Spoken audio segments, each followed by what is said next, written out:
कि इस वीडियो में 3 कमाल की स्टोरी आपको देखने के लिए मिलने वाली है, जो कि डायरेक्टर ने बहुत ही कमाल की मूवी बनाई है और ऑडियंस के ऊपर छोड़ दिया है कि किस तरह से वो उसे समझती है। और इसमें आपको शायद हो सकता है कुछ समझ में ना आए, क्योंकि आपको ये खुद ही समझ नहीं आएगा ये किस तरीके से होने वाला है। तो पहले जो हमें स्टार्टिंग में दिखाया जाता है, जिसमें 13 साल से एक औरत प्रेग्नेंट होती है। इतने सालों के बाद उसके शरीर पर उसका बच्चा कब्जा कर लेता है और उसका बच्चा अपने माँ के पेट के अंदर ही बड़ा होता रहता है। फिर एक घर को दिखाया जाता है जिसमें आदमी और उसकी प्रेग्नेंट पत्नी रहती थी। वो साथ में, का नाम टाई होता है और वो अपनी वाइफ को अकेला छोड़कर शहर से बाहर जाना चाहता था। इस बात को सुनकर वो औरत बहुत ही ज़्यादा डर जाती है, क्योंकि वो नहीं चाहती थी कि उसका हस्बैंड उसको छोड़ के चला जाए। और अब अकेले रहने के डर से वो जो लड़की होती है वो अपने पति से भीख मांगती है, लेकिन उसका पति उसकी बात बिल्कुल भी नहीं मानता है। वो पहले ही फैसला कर चुका होता है कि वो जाएगा। तभी वो अपनी पत्नी को भरोसा दिलाता है कि वो अपने बच्चे के जन्म से पहले वापस आ जाएगा। अब जाने से पहले टाई अपनी पत्नी को एक बोतल देता है जिसके अंदर कुछ मेडिसिन होती हैं जो उसने किसी को दी थी। तब तक उसकी पत्नी को प्रेग्नेंट होने के लिए रोकेगी, तब तक उसका पति घर पर वापस नहीं आ जाता। अब घर से बाहर जाते वक्त टाई उसे बताता है कि बोतल के अंदर दवाई कई साल तक चलेगी, जिसके बाद वो अपनी वाइफ को छोड़कर वहाँ से चला जाता है। बेचारी वो अपने पति का कई साल तक इंतज़ार भी करती है, लेकिन वो कभी भी वापस नहीं आता है। उसको उम्मीद होती है कि उसका हस्बैंड वापस आएगा, इसीलिए वो दवाई उसको जो दी थी वो उसको खाती रहती है, ताकि जब तक उसका हस्बैंड वापस ना आए वो उस बेबी को जन्म ना दे पाए। अब ऐसे कर कर उसके गए पति को 13 साल से भी ज़्यादा हो जाते हैं और दवाई की बोतल भी ख़त्म हो जाती है। और पूरे घर में बहुत ही ज़्यादा गड़बड़ हो रखी है और पूरा घर बहुत ही ज़्यादा गंदा हो रखा है। अब उसका बेबी काफ़ी ज़्यादा बड़ा हो गया है, अब वो बोल भी सकता है और अपनी माँ से भी बातें कर सकता है। और अब पता चलता है कि उसके पेट में जो बेबी है वो असल में लड़की है। वहाँ तक कि वो बोल भी सकती है और अपनी माँ से बातें करती है, लेकिन अभी भी वो पेट के अंदर होती है, जिसकी वजह से उस औरत का पेट बहुत ही ज़्यादा बड़ा हो जाता है और उसका चलना भी नामुमकिन हो जाता है। इसलिए वो घर के चारों ओर रेंग कर जाती है, बिल्कुल लेट लेट कर। अब एक दिन उस लेट को दिखाते हैं और जैसा लगता है कि वो 13 साल से नहाई भी ना हो, तभी उसके घर के बाहर से एक आवाज़ आने लग जाती है और वो ये सोचने लग जाती है शायद वो उसका हस्बैंड होगा। फिर बेचारी रेंगती हुई उस आवाज़ की तरफ जाती है, वो उसका नाम भी पुकारती है, लेकिन वो जैसे ही बाहर पहुँचती है तो देखती है उसका पति नहीं बल्कि एक बिल्ली होती है। वो उस बिल्ली को पकड़ कर मार डालती है और अपने घर के अंदर उसको काट देती है। वो बच्ची अपने माँ के पेट से जन्म लेने की बात करती है। अब उसकी माँ उसे सोचती है कि अगर मैंने बच्चे को जन्म दे दिया और वह बड़ी होकर कहीं चली गई तो मेरा क्या होगा। यानी कि साफ है कि उसे अकेलापन महसूस होने लगता है। वो लगता है उसकी बच्ची जानती थी, इसलिए वो अपनी माँ को आराम करने के लिए उससे बात करती है। अब उनकी बात के आखिर में उसकी माँ उससे वादा करती है जैसे उसका हस्बैंड वापस आएगा तो वो उसको बाहर आने देगी।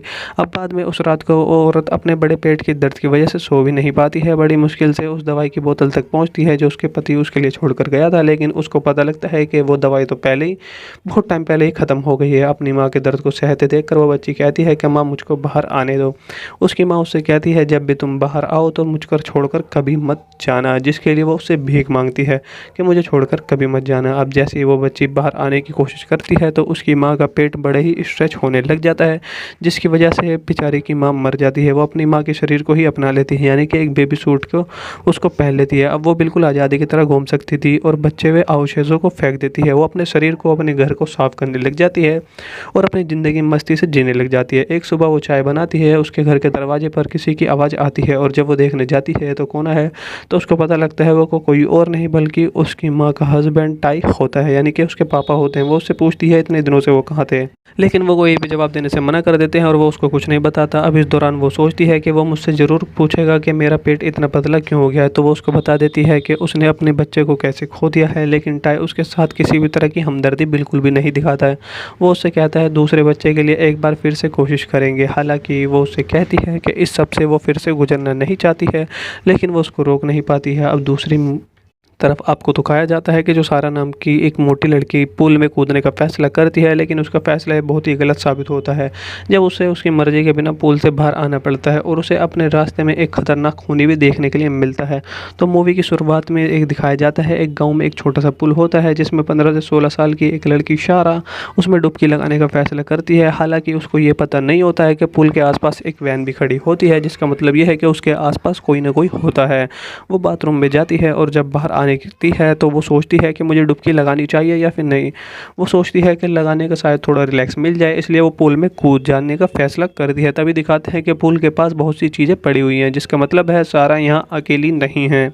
और पुल के बाहर कांच के टूटे हुए टुकड़े और फ़ोन भी पड़ा होता है। सारा का ध्यान उन पे नहीं जाता है और जैसे ही वो पुल के अंदर जाने के लिए जाती है तो एक आदमी पुल के बाहर से बाहर आता है और उसके देखकर सारा पुल के अंदर जाने से रुक जाती है। वो इससे पहले कुछ और करती थी, लड़कियां वहाँ पर आ जाती हैं और उसका मजाक उड़ाने लग जाती हैं।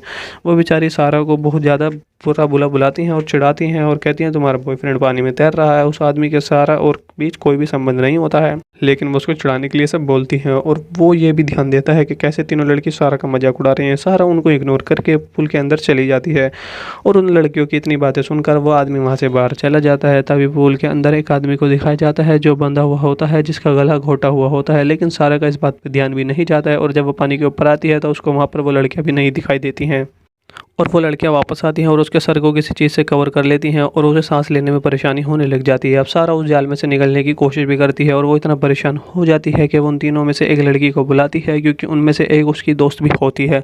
अब ये दिखाते हैं सारा और क्लाउडिया बहुत ही अच्छे दोस्त होते हैं और यहाँ तक कि उनके हाथ में एक ऐसा बैंड भी होता है, सेम बैंड। सारा क्लाउडी से मदद मांगती रहती है लेकिन उसकी किसी भी तरह से मदद नहीं करती है। अब इसके जगह क्लाउड के सारा कपड़े उठाती है और उन्हें लेकर बाकी लड़कियों के साथ वहाँ से चली जाती है। सारा अपने कपड़े ढूंढने लग जाती है, वहाँ को उसको कहीं पर भी कपड़े नहीं मिलते।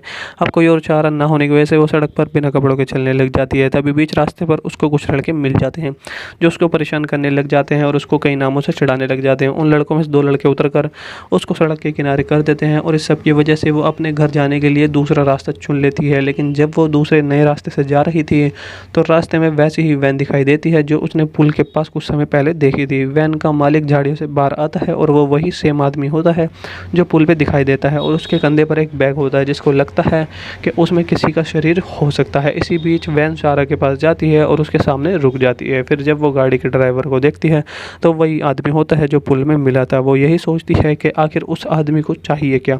तभी इतने में वो आदमी सारा के कपड़े अपनी वैन से बाहर फेंकता है और उसी वक्त खून से भरी क्लाउडिया वैन के पीछे रोती हुई मदद मांग रही है। अब सारा ये सब देखकर डर जाती है और ये भी सोचती है कि कहीं उस आदमी का अगला शिकार वो तो नहीं है, और खड़े खड़े वहाँ पर उसका टॉयलेट भी निकल जाता है। लेकिन ऐसा कुछ नहीं होता है।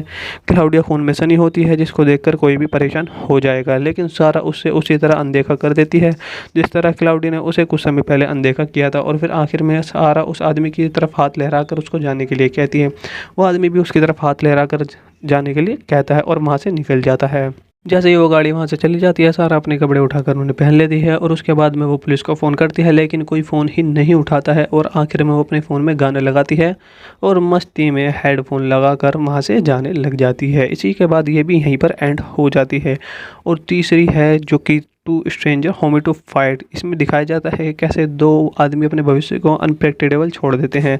वो पहली बार मिलते हैं जब वो बहुत छोटे होते हैं और बाकी बार जितनी बार वो मिलते हैं उसकी एक अलग ही कहानी होती है, जो कि आखिर में आपको बताने वाला हूँ। स्टार्टिंग में आपको दिखाया जाएगा इसमें एक पैसे निकालता है आदमी जिसका नाम एस्टर होता है और वो बहुत जल्दी में होता है, लेकिन उसे थोड़ा इंतजार करना पड़ता है समीर अजीज़ नाम की वजह से। और वो पैसे निकाल रहा था और वो पैसे निकालने में इतनी देर निकालता है कि एस्टर को गुस्सा आ जाता है और जिसकी वजह से वो उसको नक्सलवादी कह देता है। और एलेक्स्टर समीर के धर्म को बेइज्जती करता है और जैसे ही समीर धर्म के बाद बेइज्जती करता है तो वहाँ से पैसे निकाल कर वहीं पर रुक जाता है। और एलेस्टर का सामना करने के लिए वो बिल्कुल तैयार हो जाता है। दोनों के बीच में थोड़ी सी बहस हो जाती है, लेकिन समीर जैसे ही सोचता है कि कहीं ये बहस लड़ाई में न बदल जाए तो वहाँ से चला जाता है। ये दूसरी बार होता है जब वो मिले थे। तीसरी बार जब वो मिलते हैं एलेस्टर को एक कंपनी में काम करने के लिए रखा गया था और उस कंपनी का मालिक कोई और नहीं बल्कि समीर ही होता है। एलेस्टर को अपने इंटरव्यू में कुछ अच्छे शब्द सुनने को मिलते हैं जिसकी वजह से उसको लगता है कि उसको ये काम मिल जाएगा। ऐसा होते तब तक ये लगता है जब तक वो कंपनी के मालिक से नहीं मिल लेता। एलेस्टर को एक आदमी बताता है कि उसे कंपनी के मालिक से मिलना है और वहाँ पर वो इंतज़ार करने लग जाता है। लेकिन जब वो वहाँ पर आते हैं तो वो एक दूसरे को हेलो कहते हैं। पहली बार एक दूसरे से शांति से मिलते हैं, लेकिन कुछ देर बाद समीर को लगता है कि वो दोनों पहले कहीं मिले हैं और उससे ये बात पूछने लग जाता है कि पहले कभी मिले हैं क्या। हालांकि एस्टर उसको कहता है कि मुझे तो कुछ ऐसा याद नहीं है, लेकिन समीर को इस बात पर यकीन होता है कि वो पहले पक्का कहीं पर मिले हुए हैं। समीर को कुछ सेकंड लगते हैं और उसको याद आ जाता है कि एलेस्टर वही आदमी है जो पैसे निकालते वक्त उसके साथ लड़ रहा था। अब जैसे ही उसको बात याद आती है तो समीर का गुस्सा चेहरे में आ जाता है और एलेस्टर को वो काम ही नहीं देता है। फिर कुछ साल बाद बीत जाते हैं और वो दोनों एक बार में मिलते हैं। एलेस्टर के पास रहने के लिए ना घर होता है, ना खाने के लिए कुछ होता है और अब समीर एलेस्टर के बारे में सब कुछ भूल चुका होता है। लेकिन एलेस्टर को किसी तरह समीर याद आ जाता है। समीर बताता है कि उसे एलेस्टर के बारे में कुछ भी याद नहीं है। एलेस्टर उसे बताता है कि कैसे तुमने कुछ सालों पहले मुझे कंपनी से निकाल दिया था, लेकिन समीर को फिर भी याद नहीं होता है। अब समीर एलेस्टर से कहता है कि मैं एटीएम से पैसे निकाल कर कुछ देर में वापस आता हूँ। अब कुछ मिनट बाद समीर को कुछ पैसों के साथ उसके पास आता है और समीर की हरकत एलेस्टर का दिल छू लेती है। एलेस्टर उसके दिए पैसों को रख लेता है और रोते हुए उसका शुक्रिया अदा करता है।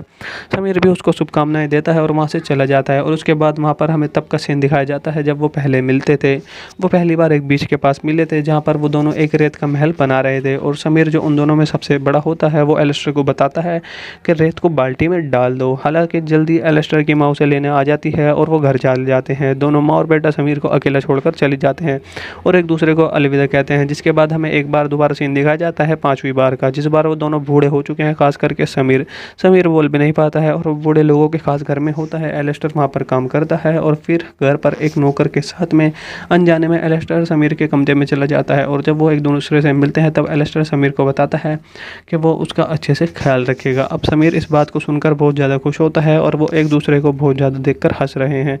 अब एलेस्टर समीर को गौर से देखने लग जाता है। वो समीर से पूछता है क्या वो पहले कभी मिल चुके हैं, तो हालांकि समीर एकदम से जवाब नहीं देता है और उसको देखकर हंसता है और कहता है हाँ वो मिल चुके हैं। तो ये कुछ ऐसी हैं जो डायरेक्टर ने इस वीडियो में 3 कमाल की स्टोरी आपको देखने के लिए मिलने वाली है, जो कि डायरेक्टर ने बहुत ही कमाल की मूवी बनाई है और ऑडियंस के ऊपर छोड़ दिया है कि किस तरह से वो उसे समझती है। और इसमें आपको शायद हो सकता है कुछ समझ में ना आए, क्योंकि आपको ये खुद ही समझ नहीं आएगा ये किस तरीके से होने वाला है। तो पहले जो हमें स्टार्टिंग में दिखाया जाता है जिसमें 13 साल से एक औरत प्रेग्नेंट होती है। इतने सालों के बाद उसके शरीर पर उसका बच्चा कब्जा कर लेता है और उसका बच्चा अपने माँ के पेट के अंदर ही बड़ा होता रहता है। फिर एक घर को दिखाया जाता है जिसमें आदमी और उसकी प्रेग्नेंट पत्नी रहती थी। वो साथ में नाम टाई होता है और वो अपनी वाइफ को अकेला छोड़कर शहर से बाहर जाना चाहता था। इस बात को सुनकर वो औरत बहुत ही ज़्यादा डर जाती है, क्योंकि वो नहीं चाहती थी कि उसका हस्बैंड उसको छोड़ के चला जाए। और अब अकेले रहने के डर से वो जो लड़की होती है वो अपने पति से भीख मांगती है, लेकिन उसका पति उसकी बात बिल्कुल भी नहीं मानता है। वो पहले ही फैसला कर चुका होता है कि वो जाएगा।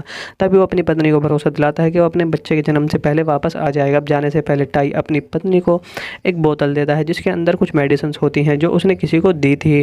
तब तक उसकी पत्नी को प्रेग्नेंट होने के लिए रोकेगी, तब तक उसका पति घर पर वापस नहीं आ जाता। अब घर से बाहर जाते वक्त टाई उसे बताता है कि बोतल के अंदर दवाई कई साल तक चलेगी। जिसके बाद वो अपनी वाइफ को छोड़कर वहाँ से चला जाता है। बेचारी वो अपने पति का कई साल तक इंतज़ार भी करती है, लेकिन वो कभी भी वापस नहीं आता है। उसको उम्मीद होती है कि उसका हस्बैंड वापस आएगा, इसीलिए वो दवाई उसको जो दी थी वो उसको खाती रहती है, ताकि जब तक उसका हस्बैंड वापस ना आए वो उस बेबी को जन्म ना दे पाए।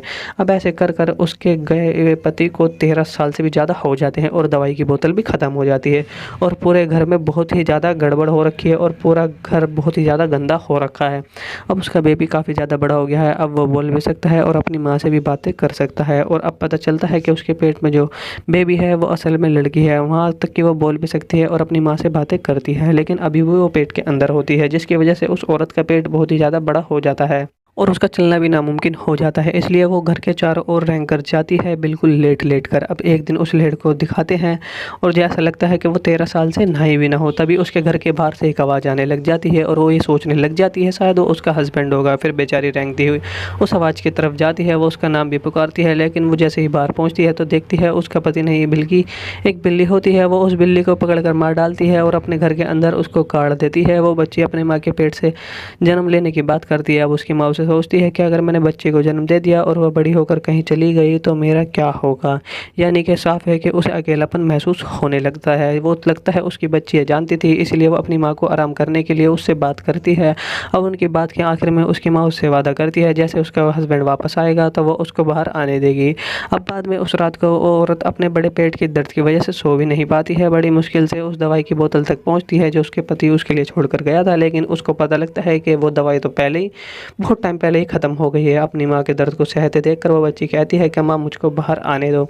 उसकी माँ उससे कहती है जब भी तुम बाहर आओ तो मुझको छोड़कर कभी मत जाना, जिसके लिए वो उससे भीख मांगती है कि मुझे छोड़कर कभी मत जाना। अब जैसे ही वो बच्ची बाहर आने की कोशिश करती है तो उसकी माँ का पेट बड़े ही स्ट्रेच होने लग जाता है, जिसकी वजह से बेचारी की माँ मर जाती है। वो अपनी माँ के शरीर को ही अपना लेती है, यानी कि एक बेबी सूट को उसको पहन लेती है। अब वो बिल्कुल आज़ादी की तरह घूम सकती थी और बच्चे हुए अवशेषों को फेंक देती है। वो अपने शरीर को, अपने घर को साफ करने लग जाती है और अपनी ज़िंदगी मस्ती से जीने लग जाती है। एक सुबह वो चाय बनाती है, उसके घर के दरवाजे पर किसी की आवाज़ आती है और जब वो देखने जाती है तो कौन है, तो उसको पता लगता है वो को कोई और नहीं बल्कि उसकी माँ का हस्बैंड टाई होता है, यानी कि उसके पापा होते हैं। वो उससे पूछती है इतने दिनों से वो कहाँ थे, लेकिन वो कोई भी जवाब देने से मना कर देते हैं और वो उसको कुछ नहीं बताता। अब इस दौरान वो सोचती है कि वो मुझसे ज़रूर पूछेगा कि मेरा पेट इतना पतला क्यों हो गया है, तो वो उसको बता देती है कि उसने अपने बच्चे को कैसे खो दिया है, लेकिन टाई उसके साथ किसी भी तरह की हमदर्दी बिल्कुल भी नहीं दिखाता है। वो उससे कहता है दूसरे बच्चे के लिए एक बार फिर से कोशिश करेंगे। हालांकि वो उससे कहती है कि इस सब से वो फिर से गुजरना नहीं चाहती है, लेकिन वो उसको रोक नहीं पाती है। अब दूसरी तरफ आपको दिखाया जाता है कि जो सारा नाम की एक मोटी लड़की पूल में कूदने का फैसला करती है, लेकिन उसका फैसला बहुत ही गलत साबित होता है जब उसे उसकी मर्जी के बिना पूल से बाहर आना पड़ता है और उसे अपने रास्ते में एक खतरनाक खूनी भी देखने के लिए मिलता है। तो मूवी की शुरुआत में एक दिखाया जाता है, एक गाँव में एक छोटा सा पुल होता है जिसमें 15 से 16 साल की एक लड़की शारा उसमें डुबकी लगाने का फैसला करती है। हालांकि उसको ये पता नहीं होता है कि पुल के आसपास एक वैन भी खड़ी होती है, जिसका मतलब ये है कि उसके आसपास कोई ना कोई होता है। वो बाथरूम में जाती है और जब बाहर आने की है तो वो सोचती है कि मुझे डुबकी लगानी चाहिए या फिर नहीं। वो सोचती है कि लगाने का शायद थोड़ा रिलैक्स मिल जाए, इसलिए वो पुल में कूद जाने का फैसला करती है। तभी दिखाते हैं कि पुल के पास बहुत सी चीज़ें पड़ी हुई हैं, जिसका मतलब है सारा यहाँ अकेली नहीं है। और पुल के बाहर कांच के टूटे हुए टुकड़े और फ़ोन भी पड़ा होता है। सारा का ध्यान उन पे नहीं जाता है और जैसे ही वो पुल के अंदर जाने के लिए जाती है तो एक आदमी पुल के बाहर से बाहर आता है और उसके देखकर सारा पुल के अंदर जाने से रुक जाती है। वो इससे पहले कुछ और करती, 3 लड़कियां वहाँ पर आ जाती हैं और उसका मजाक उड़ाने लग जाती हैं। वो बेचारी सारा को बहुत ज़्यादा बुरा बुला बुलाती हैं और चिढ़ाती हैं और कहती हैं तुम्हारा बॉयफ्रेंड पानी में तैर रहा है। उस आदमी के सारा और बीच कोई भी संबंध नहीं होता है, लेकिन वो उसको चिढ़ाने के लिए सब बोलती हैं। और वो ये भी ध्यान देता है कि कैसे तीनों लड़की सारा का मजाक उड़ा रही हैं। सारा उनको इग्नोर करके पुल के अंदर चली जाती है और उन लड़कियों की इतनी बातें सुनकर वो आदमी वहाँ से बाहर चला जाता है। तभी पुल के अंदर एक आदमी को दिखाया जाता है जो बंधा हुआ होता है, जिसका गला घोटा हुआ होता है, लेकिन सारा का इस बात पर ध्यान भी नहीं जाता है। और जब वो पानी के ऊपर आती है तो उसको वहाँ पर वो लड़कियाँ भी नहीं दिखाई देती हैं और वो लड़कियां वापस आती हैं और उसके सर को किसी चीज़ से कवर कर लेती हैं और उसे सांस लेने में परेशानी होने लग जाती है। अब सारा उस जाल में से निकलने की कोशिश भी करती है और वो इतना परेशान हो जाती है कि वो उन तीनों में से एक लड़की को बुलाती है, क्योंकि उनमें से एक उसकी दोस्त भी होती है। अब ये दिखाते हैं सारा और क्लाउडिया बहुत ही अच्छे दोस्त होते हैं और यहाँ तक कि उनके हाथ में एक ऐसा बैंड भी होता है, सेम बैंड। सारा क्लाउडी से मदद मांगती रहती है लेकिन उसकी किसी भी तरह से मदद नहीं करती है। अब इसके जगह क्राउड के सारा कपड़े उठाती है और उन्हें लेकर बाकी लड़कियों के साथ वहाँ से चली जाती है। सारा अपने कपड़े ढूंढने लग जाती है, वहाँ को उसको कहीं पर भी कपड़े नहीं मिलते। अब कोई और चारा ना होने की वजह से वो सड़क पर बिना कपड़ों के चलने लग जाती है। तभी बीच रास्ते पर उसको कुछ लड़के मिल जाते हैं जो उसको परेशान करने लग जाते हैं और उसको कई नामों से चिढ़ाने लग जाते हैं। उन लड़कों में से 2 लड़के उतरकर उसको सड़क के किनारे कर देते हैं और इस सब की वजह से वो अपने घर जाने के लिए दूसरा रास्ता चुन लेती है। लेकिन जब वो दूसरे नए रास्ते से जा रही थी तो रास्ते में वैसी ही वैन दिखाई देती है जो उसने पुल के पास कुछ समय पहले देखी थी। वैन का मालिक झाड़ियों से बाहर आता है और वो वही सेम आदमी होता है जो पुल पे दिखाई देता है और उसके कंधे पर एक बैग होता है जिसको लगता है कि उसमें किसी का शरीर हो सकता है। इसी बीच वैन सारा के पास जाती है और उसके सामने रुक जाती है। फिर जब वो गाड़ी के ड्राइवर को देखती है तो वही आदमी होता है जो पुल में मिला था। वो यही सोचती है कि आखिर उस आदमी को चाहिए क्या। तभी इतने में वो आदमी सारा के कपड़े अपनी वैन से बाहर फेंकता है और उसी वक्त खून से भरी क्लाउडिया वैन के पीछे रोती हुई मदद मांग रही है। अब सारा ये सब देखकर डर जाती है और ये भी सोचती है कि कहीं उस आदमी का अगला शिकार वो तो नहीं है और खड़े खड़े वहाँ पर उसका टॉयलेट भी निकल जाता है। लेकिन ऐसा कुछ नहीं होता है। क्लाउडिया खून में सनी होती है जिसको देखकर कोई भी परेशान हो जाएगा, लेकिन सारा उससे उसी तरह अनदेखा कर देती है जिस तरह क्लाउडिया ने उसे कुछ समय पहले अनदेखा किया था। और फिर आखिर में सारा उस आदमी की तरफ हाथ लहराकर उसको जाने के लिए कहती है। वो आदमी भी उसकी तरफ हाथ लहराकर जाने के लिए कहता है और वहाँ से निकल जाता है। जैसे ही वो गाड़ी वहाँ से चली जाती है सारा अपने कपड़े उठाकर उन्हें पहन लेती है और उसके बाद में वो पुलिस को फ़ोन करती है, लेकिन कोई फ़ोन ही नहीं उठाता है। और आखिर में वो अपने फ़ोन में गाने लगाती है और मस्ती में हेडफोन लगाकर वहाँ से जाने लग जाती है। इसी के बाद ये भी यहीं पर एंड हो जाती है। और तीसरी है जो कि two stranger homie to fight. इसमें दिखाया जाता है कैसे दो आदमी अपने भविष्य को अनप्रेडिक्टेबल छोड़ देते हैं। वो पहली बार मिलते हैं जब वो बहुत छोटे होते हैं और बाकी बार जितनी बार वो मिलते हैं उसकी एक अलग ही कहानी होती है, जो कि आखिर में आपको बताने वाला हूँ। स्टार्टिंग में आपको दिखाया जाएगा इसमें एक पैसे निकालता है आदमी जिसका नाम एस्टर होता है और वो बहुत जल्दी में होता है, लेकिन उसे थोड़ा इंतजार करना पड़ता है समीर अजीज़ नाम की वजह से। और वो पैसे निकाल रहा था और वो पैसे निकालने में इतनी देर निकालता है कि एस्टर को गुस्सा आ जाता है और जिसकी वजह से वो उसको नक्सलवादी कह देता है और एलेक्स्टर समीर के धर्म को बेइज्जती करता है। और जैसे ही समीर धर्म के बाद बेइज्जती करता है तो वहाँ से पैसे निकाल कर वहीं पर रुक जाता है और एलेक्स्टर का सामना करने के लिए वो बिल्कुल तैयार हो जाता है। दोनों के बीच में थोड़ी सी बहस हो जाती है, लेकिन समीर जैसे ही सोचता है कि कहीं ये बहस लड़ाई में न बदल जाए तो वहाँ से चला जाता है। ये दूसरी बार होता है जब वो मिले थे। तीसरी बार जब वो मिलते हैं, एलेक्स्टर को एक कंपनी में काम करने के लिए रखा गया था और उस कंपनी का मालिक कोई और नहीं बल्कि समीर ही होता है। एलेक्स्टर को अपने इंटरव्यू में कुछ अच्छे शब्द सुनने को मिलते हैं जिसकी वजह से उसको लगता है कि उसको ये काम मिल जाएगा। ऐसा होते तब तक ये लगता है जब तक वो कंपनी के मालिक से नहीं मिल लेता। एलेक्स्टर को एक आदमी बताता है कि उसे कंपनी के मालिक से मिलना है और वहाँ पर वो इंतज़ार करने लग जाता है। लेकिन जब वो वहाँ पर आते हैं तो वो एक दूसरे को हेलो कहते हैं। पहली बार एक दूसरे से शांति से मिलते हैं, लेकिन कुछ देर बाद समीर को लगता है कि वो दोनों पहले कहीं मिले हैं और उससे ये बात पूछने लग जाता है कि पहले कभी मिले हैं क्या। हालांकि एस्टर उसको कहता है कि मुझे तो कुछ ऐसा याद नहीं है, लेकिन समीर को इस बात पर यकीन होता है कि वो पहले पक्का कहीं पर मिले हुए हैं। समीर को कुछ सेकंड लगते हैं और उसको याद आ जाता है कि एलेक्स्टर वही आदमी है जो पैसे निकालते वक्त उसके साथ लड़ रहा था।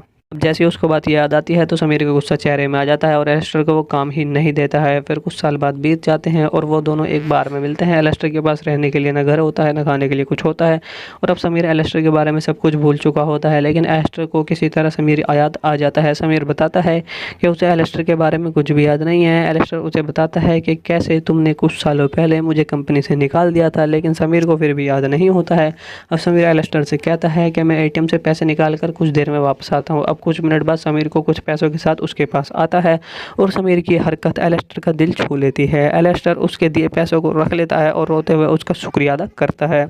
समीर भी उसको शुभकामनाएं देता है और वहाँ से चला जाता है। और उसके बाद वहाँ पर हमें तब का सीन दिखाया जाता है जब वो पहले मिलते थे। वो पहली बार एक बीच के पास मिले थे जहाँ पर वो दोनों एक रेत का महल बना रहे थे और समीर जो उन दोनों में सबसे बड़ा होता है वो एलेक्स्टर को बताता है कि रेत को बाल्टी में डाल दो। हालांकि जल्दी एलेक्स्टर की माँ उसे लेने आ जाती है और वो घर चले जाते हैं। दोनों माँ और बेटा समीर को अकेला छोड़कर चले जाते हैं और एक दूसरे को अलविदा कहते हैं। जिसके बाद हमें एक बार दोबारा सीन दिखाया जाता है पांचवी बार का, जिस बार वो दोनों बूढ़े हो चुके हैं, खास करके समीर बोल भी नहीं पाता है और बूढ़े लोगों के खास घर में होता है। एलेक्स्टर वहाँ पर काम करता है और फिर घर पर एक नौकर के साथ में अनजाने में एलेक्स्टर समीर के कमरे में चला जाता है और जब वो एक दूसरे से मिलते हैं तब एलेक्स्टर समीर को बताता है कि वो उसका अच्छे से ख्याल रखेगा। अब समीर इस बात को सुनकर बहुत ज़्यादा खुश होता है और वो एक दूसरे को बहुत ज़्यादा देखकर हंस रहे हैं। अब एलेक्स्टर समीर को गौर से देखने लग जाता है। वो समीर से पूछता है क्या वो पहले कभी मिल चुके हैं, तो हालांकि समीर एकदम से जवाब नहीं देता है और उसको देखकर हंसता है और कहता है हाँ वो मिल चुके हैं। तो ये कुछ ऐसी हैं जो इस वीडियो में 3 कमाल की स्टोरी आपको देखने के लिए मिलने वाली है, जो कि डायरेक्टर ने बहुत ही कमाल की मूवी बनाई है और ऑडियंस के ऊपर छोड़ दिया है कि किस तरह से वो उसे समझती है। और इसमें आपको शायद हो सकता है कुछ समझ में ना आए, क्योंकि आपको ये खुद ही समझ नहीं आएगा ये किस तरीके से होने वाला है। तो पहले जो हमें स्टार्टिंग में दिखाया जाता है जिसमें 13 साल से एक औरत प्रेग्नेंट होती है। इतने सालों के बाद उसके शरीर पर उसका बच्चा कब्जा कर लेता है और उसका बच्चा अपने माँ के पेट के अंदर ही बड़ा होता रहता है। फिर एक घर को दिखाया जाता है जिसमें आदमी और उसकी प्रेग्नेंट पत्नी रहती थी। वो साथ में नाम टाई होता है और वो अपनी वाइफ को अकेला छोड़कर शहर से बाहर जाना चाहता था। इस बात को सुनकर वो औरत बहुत ही ज़्यादा डर जाती है, क्योंकि वो नहीं चाहती थी कि उसका हस्बैंड उसको छोड़ के चला जाए। और अब अकेले रहने के डर से वो जो लड़की होती है वो अपने पति से भीख मांगती है, लेकिन उसका पति उसकी बात बिल्कुल भी नहीं मानता है। वो पहले ही फैसला कर चुका होता है कि वो जाएगा। तभी वो अपनी पत्नी को भरोसा दिलाता है कि वो अपने बच्चे के जन्म से पहले वापस आ जाएगा। अब जाने से पहले टाई अपनी पत्नी को एक बोतल देता है जिसके अंदर कुछ मेडिसिन होती हैं जो उसने किसी को दी थी। तब तक उसकी पत्नी को प्रेग्नेंट होने के लिए रोकेगी, तब तक उसका पति घर पर वापस नहीं आ जाता। अब घर से बाहर जाते वक्त टाई उसे बताता है कि बोतल के अंदर दवाई कई साल तक चलेगी। जिसके बाद वो अपनी वाइफ को छोड़कर वहाँ से चला जाता है। बेचारी वो अपने पति का कई साल तक इंतज़ार भी करती है, लेकिन वो कभी भी वापस नहीं आता है। उसको उम्मीद होती है कि उसका हस्बैंड वापस आएगा, इसीलिए वो दवाई उसको जो दी थी वो उसको खाती रहती है, ताकि जब तक उसका हस्बैंड वापस ना आए वो उस बेबी को जन्म ना दे पाए। अब ऐसे कर कर उसके गए हुए पति को 13 साल से भी ज़्यादा हो जाते हैं और दवाई की बोतल भी ख़त्म हो जाती है, और पूरे घर में बहुत ही ज़्यादा गड़बड़ हो रखी है और पूरा घर बहुत ही ज़्यादा गंदा हो रखा है। अब उसका बेबी काफ़ी ज़्यादा बड़ा हो गया है, अब वो बोल भी सकता है और अपनी माँ से भी बातें कर सकता है, और अब पता चलता है कि उसके पेट में जो बेबी है वो असल में लड़की है। वहाँ तक कि वो बोल भी सकती है और अपनी माँ से बातें करती है, लेकिन अभी भी वो पेट के अंदर होती है, जिसकी वजह से उस औरत का पेट बहुत ही ज़्यादा बड़ा हो जाता है और उसका चलना भी नामुमकिन हो जाता है। इसलिए वो घर के चारों ओर रेंग कर जाती है, बिल्कुल लेट लेट कर। अब एक दिन उस लड़के को दिखाते हैं और जैसा लगता है कि वो 13 साल से नहाई भी ना हो, तभी उसके घर के बाहर से एक आवाज़ आने लग जाती है और वो ये सोचने लग जाती है शायद वो उसका हस्बैंड होगा। फिर बेचारी रेंगती हुई उस आवाज़ की तरफ जाती है, वो उसका नाम भी पुकारती है, लेकिन वो जैसे ही बाहर पहुँचती है तो देखती है उसका पति नहीं बल्कि एक बिल्ली होती है। वो उस बिल्ली को पकड़ कर मार डालती है और अपने घर के अंदर उसको काट देती है। वो बच्ची अपने माँ के पेट से जन्म लेने की बात करती है। अब उसकी माँ उसे सोचती है कि अगर मैंने बच्चे को जन्म दे दिया और वह बड़ी होकर कहीं चली गई तो मेरा क्या होगा। यानी कि साफ है कि उसे अकेलापन महसूस होने लगता है। वो लगता है उसकी बच्ची जानती थी, इसलिए वो अपनी माँ को आराम करने के लिए उससे बात करती है। अब उनकी बात के आखिर में उसकी माँ उससे वादा करती है जैसे उसका हस्बैंड वापस आएगा तो वो उसको बाहर आने देगी। अब बाद में उस रात को वो औरत अपने बड़े पेट के दर्द की वजह से सो भी नहीं पाती है। बड़ी मुश्किल से उस दवाई की बोतल तक पहुँचती है जो उसके पति उसके लिए छोड़ कर गया था, लेकिन उसको पता लगता है कि वो दवाई तो पहले ही बहुत टाइम पहले ही ख़त्म हो गई है। अपनी माँ के दर्द को सहते देखकर वो बच्ची कहती है कि माँ मुझको बाहर आने दो। उसकी माँ उससे कहती है जब भी तुम बाहर आओ तो मुझको छोड़कर कभी मत जाना, जिसके लिए वो उससे भीख मांगती है कि मुझे छोड़कर कभी मत जाना। अब जैसे ही वो बच्ची बाहर आने की कोशिश करती है तो उसकी माँ का पेट बड़े ही स्ट्रेच होने लग जाता है, जिसकी वजह से बेचारी की माँ मर जाती है। वो अपनी माँ के शरीर को ही अपना लेती है, यानी कि एक बेबी सूट को उसको पहन लेती है। अब वो बिल्कुल आज़ादी की तरह घूम सकती थी और बच्चे हुए अवशेषों को फेंक देती है। वो अपने शरीर को अपने घर को साफ करने लग जाती है और अपनी ज़िंदगी मस्ती से जीने लग जाती है। एक सुबह वो चाय बनाती है, उसके घर के दरवाजे पर किसी की आवाज़ आती है और जब वो देखने जाती है तो कौन है, तो उसको पता लगता है वो कोई और नहीं बल्कि उसकी माँ का हस्बैंड टाई होता है, यानी कि उसके पापा होते हैं। वो उससे पूछती है इतने दिनों से वो कहाँ थे, लेकिन वो कोई भी जवाब देने से मना कर देते हैं और वो उसको कुछ नहीं बताता। अब इस दौरान वो सोचती है कि वो मुझसे ज़रूर पूछेगा कि मेरा पेट इतना पतला क्यों हो गया है, तो वो उसको बता देती है कि उसने अपने बच्चे को कैसे खो दिया है, लेकिन टाई उसके साथ किसी भी तरह की हमदर्दी बिल्कुल भी नहीं दिखाता है। वो उससे कहता है दूसरे बच्चे के लिए एक बार फिर से कोशिश करेंगे। हालांकि वो उससे कहती है कि इस सब से वो फिर से गुजरना नहीं चाहती है, लेकिन वो उसको रोक नहीं पाती है। अब दूसरी तरफ आपको दिखाया जाता है कि जो सारा नाम की एक मोटी लड़की पूल में कूदने का फैसला करती है, लेकिन उसका फैसला बहुत ही गलत साबित होता है जब उसे उसकी मर्जी के बिना पूल से बाहर आना पड़ता है और उसे अपने रास्ते में एक खतरनाक खूनी भी देखने के लिए मिलता है। तो मूवी की शुरुआत में एक दिखाया जाता है एक गाँव में एक छोटा सा पुल होता है जिसमें 15 से 16 साल की एक लड़की शारा उसमें डुबकी लगाने का फैसला करती है। हालांकि उसको ये पता नहीं होता है कि पुल के आसपास एक वैन भी खड़ी होती है, जिसका मतलब ये है कि उसके आसपास कोई ना कोई होता है। वो बाथरूम में जाती है और जब बाहर आने की है तो वो सोचती है कि मुझे डुबकी लगानी चाहिए या फिर नहीं। वो सोचती है कि लगाने का शायद थोड़ा रिलैक्स मिल जाए, इसलिए वो पूल में कूद जाने का फैसला करती है। तभी दिखाते हैं कि पूल के पास बहुत सी चीज़ें पड़ी हुई हैं, जिसका मतलब है सारा यहाँ अकेली नहीं है। और पुल के बाहर कांच के टूटे हुए टुकड़े और फ़ोन भी पड़ा होता है। सारा का ध्यान उन पे नहीं जाता है और जैसे ही वो पूल के अंदर जाने के लिए जाती है तो एक आदमी पूल के बाहर से बाहर आता है और उसके देखकर सारा पूल के अंदर जाने से रुक जाती है। वो इससे पहले कुछ और करती, 3 लड़कियां वहाँ पर आ जाती हैं और उसका मजाक उड़ाने लग जाती हैं। वो बेचारी सारा को बहुत ज़्यादा बुरा बुला बुलाती हैं और चिढ़ाती हैं और कहती हैं तुम्हारा बॉयफ्रेंड पानी में तैर रहा है। उस आदमी के सारा और बीच कोई भी संबंध नहीं होता है, लेकिन वो उसको चिढ़ाने के लिए सब बोलती हैं। और वो ये भी ध्यान देता है कि कैसे तीनों लड़की सारा का मजाक उड़ा रही हैं। सारा उनको इग्नोर करके पुल के अंदर चली जाती है और उन लड़कियों की इतनी बातें सुनकर वो आदमी वहाँ से बाहर चला जाता है। तभी पुल के अंदर एक आदमी को दिखाया जाता है जो बंधा हुआ होता है, जिसका गला घोटा हुआ होता है, लेकिन सारा का इस बात पर ध्यान भी नहीं जाता है। और जब वो पानी के ऊपर आती है तो उसको वहाँ पर वो लड़कियाँ भी नहीं दिखाई देती हैं और वो लड़कियां वापस आती हैं और उसके सर को किसी चीज़ से कवर कर लेती हैं और उसे सांस लेने में परेशानी होने लग जाती है। अब सारा उस जाल में से निकलने की कोशिश भी करती है और वो इतना परेशान हो जाती है कि वो उन तीनों में से एक लड़की को बुलाती है, क्योंकि उनमें से एक उसकी दोस्त भी होती है। अब ये दिखाते हैं सारा और क्लाउडिया बहुत ही अच्छे दोस्त होते हैं और यहाँ तक कि उनके हाथ में एक ऐसा बैंड भी होता है, सेम बैंड। सारा क्लाउडी से मदद मांगती रहती है लेकिन उसकी किसी भी तरह से मदद नहीं करती है। अब इसके जगह क्राउड के सारा कपड़े उठाती है और उन्हें लेकर बाकी लड़कियों के साथ वहाँ से चली जाती है। सारा अपने कपड़े ढूंढने लग लग जाती हैं। वहाँ को उसको कहीं पर भी कपड़े नहीं मिलते। अब कोई और चारा ना होने की वजह से वो सड़क पर बिना कपड़ों के चलने लग जाती है। तभी बीच रास्ते पर उसको कुछ लड़के मिल जाते हैं जो उसको परेशान करने लग जाते हैं और उसको कई नामों से चिढ़ाने लग जाते हैं। उन लड़कों में से 2 लड़के उतर कर उसको सड़क के किनारे कर देते हैं और इस सब की वजह से वो अपने घर जाने के लिए दूसरा रास्ता चुन लेती है। लेकिन जब वो दूसरे नए रास्ते से जा रही थी तो रास्ते में वैसी ही वैन दिखाई देती है जो उसने पुल के पास कुछ समय पहले देखी थी। वैन का मालिक झाड़ियों से बाहर आता है और वो वही सेम आदमी होता है जो पुल पे दिखाई देता है और उसके कंधे पर एक बैग होता है जिसको लगता है कि उसमें किसी का शरीर हो सकता है। इसी बीच वैन सारा के पास जाती है और उसके सामने रुक जाती है। फिर जब वो गाड़ी के ड्राइवर को देखती है तो वही आदमी होता है जो पुल में मिला था। वो यही सोचती है कि आखिर उस आदमी को चाहिए क्या। तभी इतने में वो आदमी सारा के कपड़े अपनी वैन से बाहर फेंकता है और उसी वक्त खून से भरी क्लाउडिया वैन के पीछे रोती हुई मदद मांग रही है। अब सारा ये सब देखकर डर जाती है और ये भी सोचती है कि कहीं उस आदमी का अगला शिकार वो तो नहीं है और खड़े खड़े वहाँ पर उसका टॉयलेट भी निकल जाता है। लेकिन ऐसा कुछ नहीं होता है।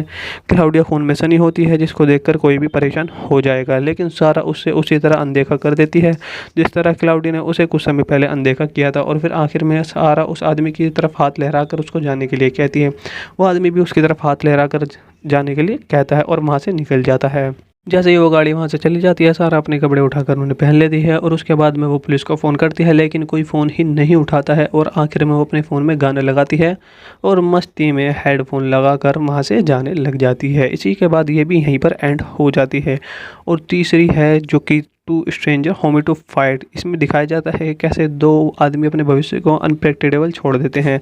वो पहली बार मिलते हैं जब वो बहुत छोटे होते हैं और बाकी बार जितनी बार वो मिलते हैं उसकी एक अलग ही कहानी होती है जो कि आखिर में आपको बताने वाला हूँ। स्टार्टिंग में आपको दिखाया जाएगा इसमें एक पैसे निकालता है आदमी जिसका नाम एस्टर होता है और वो बहुत जल्दी में होता है लेकिन उसे थोड़ा इंतज़ार करना पड़ता है समीर अजीज़ नाम की वजह से। और वो पैसे निकाल रहा था और वो पैसे निकालने में इतनी देर निकालता है कि एस्टर को गुस्सा आ जाता है और जिसकी वजह से वो उसको नक्सलवादी कह देता है। और एलेक्स्टर समीर के धर्म को बेइज्जती करता है और जैसे ही समीर धर्म के बाद बेइज्जती करता है तो वहाँ से पैसे निकाल कर वहीं पर रुक जाता है और एलेक्स्टर का सामना करने के लिए वो बिल्कुल तैयार हो जाता है। दोनों के बीच में थोड़ी सी बहस हो जाती है लेकिन समीर जैसे ही सोचता है कि कहीं ये बहस लड़ाई में न बदल जाए तो वहाँ से चला जाता है। ये दूसरी बार होता है जब वो मिले थे। तीसरी बार जब वो मिलते हैं एलेस्टर को एक कंपनी में काम करने के लिए रखा गया था और उस कंपनी का मालिक कोई और नहीं बल्कि समीर ही होता है। एलेस्टर को अपने इंटरव्यू में कुछ अच्छे शब्द सुनने को मिलते हैं जिसकी वजह से उसको लगता है कि उसको ये काम मिल जाएगा।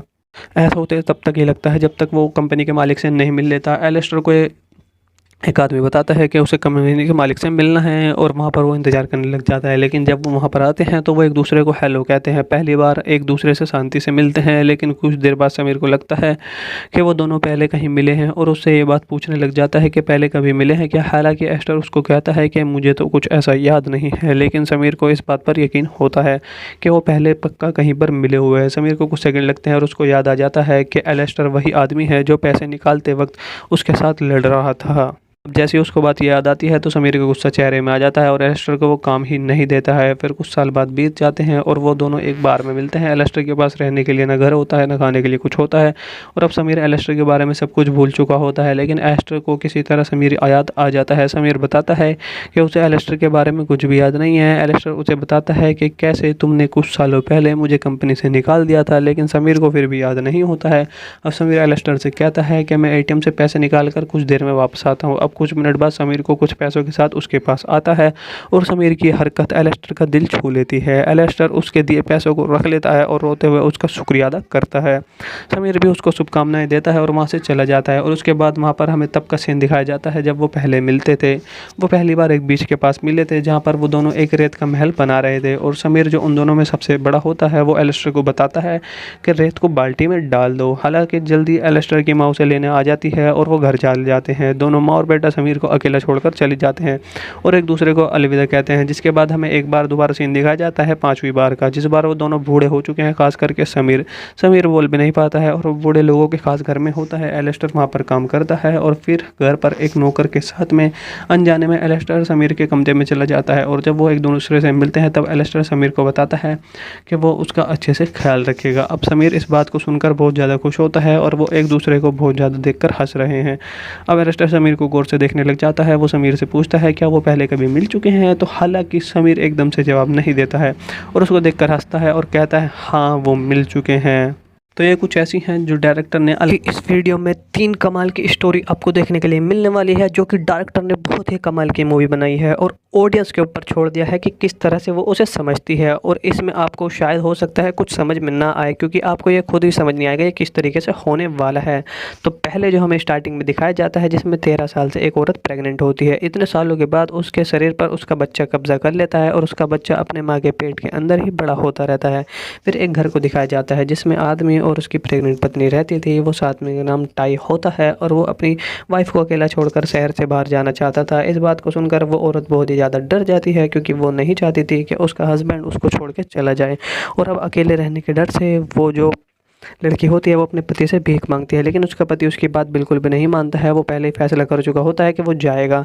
तभी वो अपनी पत्नी को भरोसा दिलाता है कि वो अपने बच्चे के जन्म से पहले वापस आ जाएगा। अब जाने से पहले टाई अपनी पत्नी को एक बोतल देता है जिसके अंदर कुछ मेडिसिन होती हैं जो उसने किसी को दी थी। तब तक उसकी पत्नी को प्रेग्नेंट होने के लिए रोकेगी, तब तक उसका पति घर पर वापस नहीं आ जाता। अब घर से बाहर जाते वक्त टाई उसे बताता है कि बोतल के अंदर दवाई कई साल तक चलेगी, जिसके बाद वो अपनी वाइफ को छोड़कर वहाँ से चला जाता है। बेचारी वो अपने पति का कई साल तक इंतज़ार भी करती है, लेकिन वो कभी भी वापस नहीं आता है। उसको उम्मीद होती है कि उसका हस्बैंड वापस आएगा, इसीलिए वो दवाई उसको जो दी थी वो उसको खाती रहती है, ताकि जब तक उसका हस्बैंड वापस ना आए वो उस बेबी को जन्म ना दे पाए। अब ऐसे कर कर उसके गए पति को 13 साल से भी ज़्यादा हो जाते हैं और दवाई की बोतल भी ख़त्म हो जाती है। और पूरे घर में बहुत ही ज़्यादा गड़बड़ हो रखी है और पूरा घर बहुत ही ज़्यादा गंदा हो रखा है।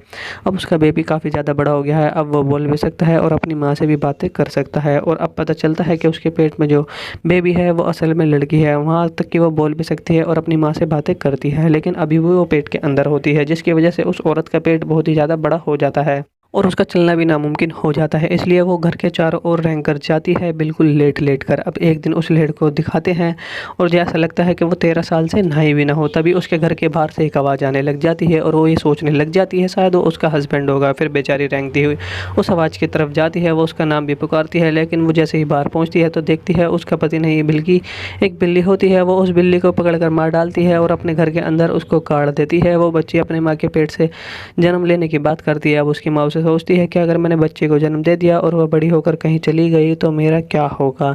यानी कि साफ है कि उसे अकेलापन महसूस होने लगता है। वो लगता है उसकी बच्ची जानती थी, इसलिए वो अपनी माँ को आराम करने के लिए उससे बात करती है। अब उनकी बात के आखिर में उसकी माँ उससे वादा करती है जैसे उसका हस्बैंड वापस आएगा तो वो उसको बाहर आने देगी।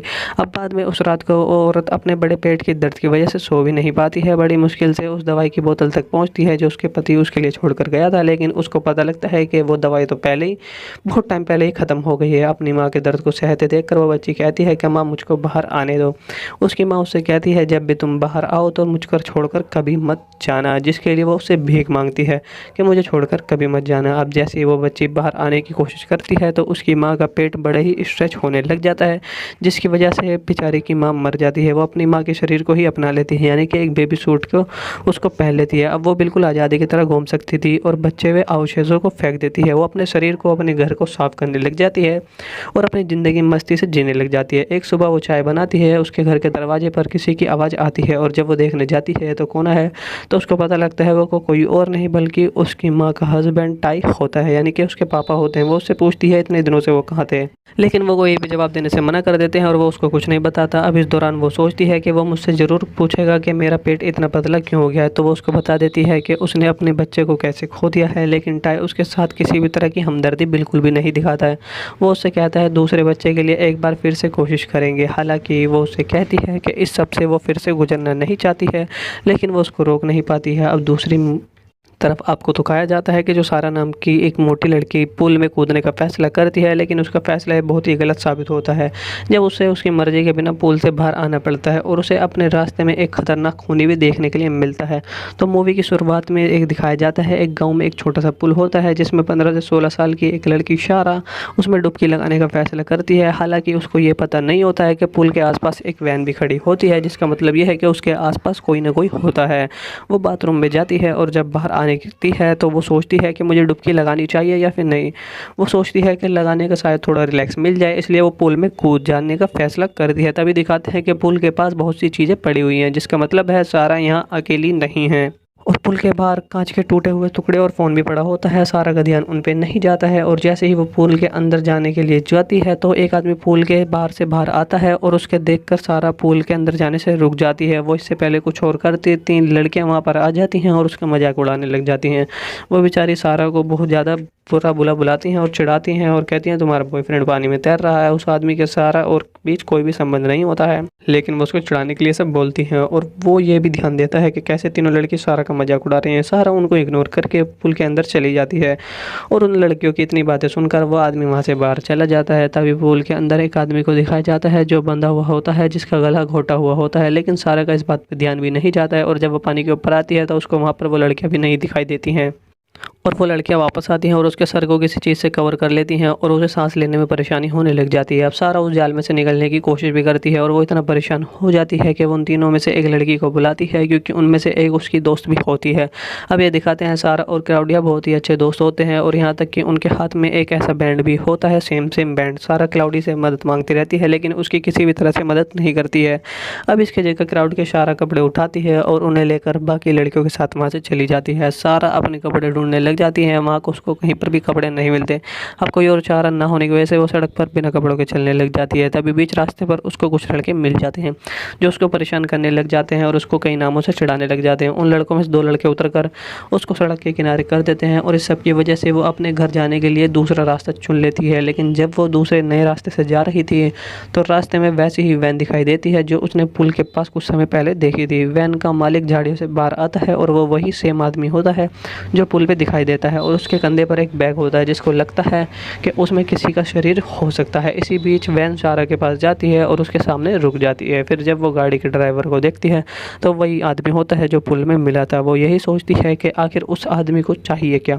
तभी इतने में वो आदमी सारा के कपड़े अपनी वैन से बाहर फेंकता है और उसी वक्त खून से भरी क्लाउडिया वैन के पीछे रोती हुई मदद मांग रही है। अब सारा ये सब देखकर डर जाती है और ये भी सोचती है कि कहीं उस आदमी का अगला शिकार वो तो नहीं है, और खड़े खड़े वहाँ पर उसका टॉयलेट भी निकल जाता है। लेकिन ऐसा कुछ नहीं होता है।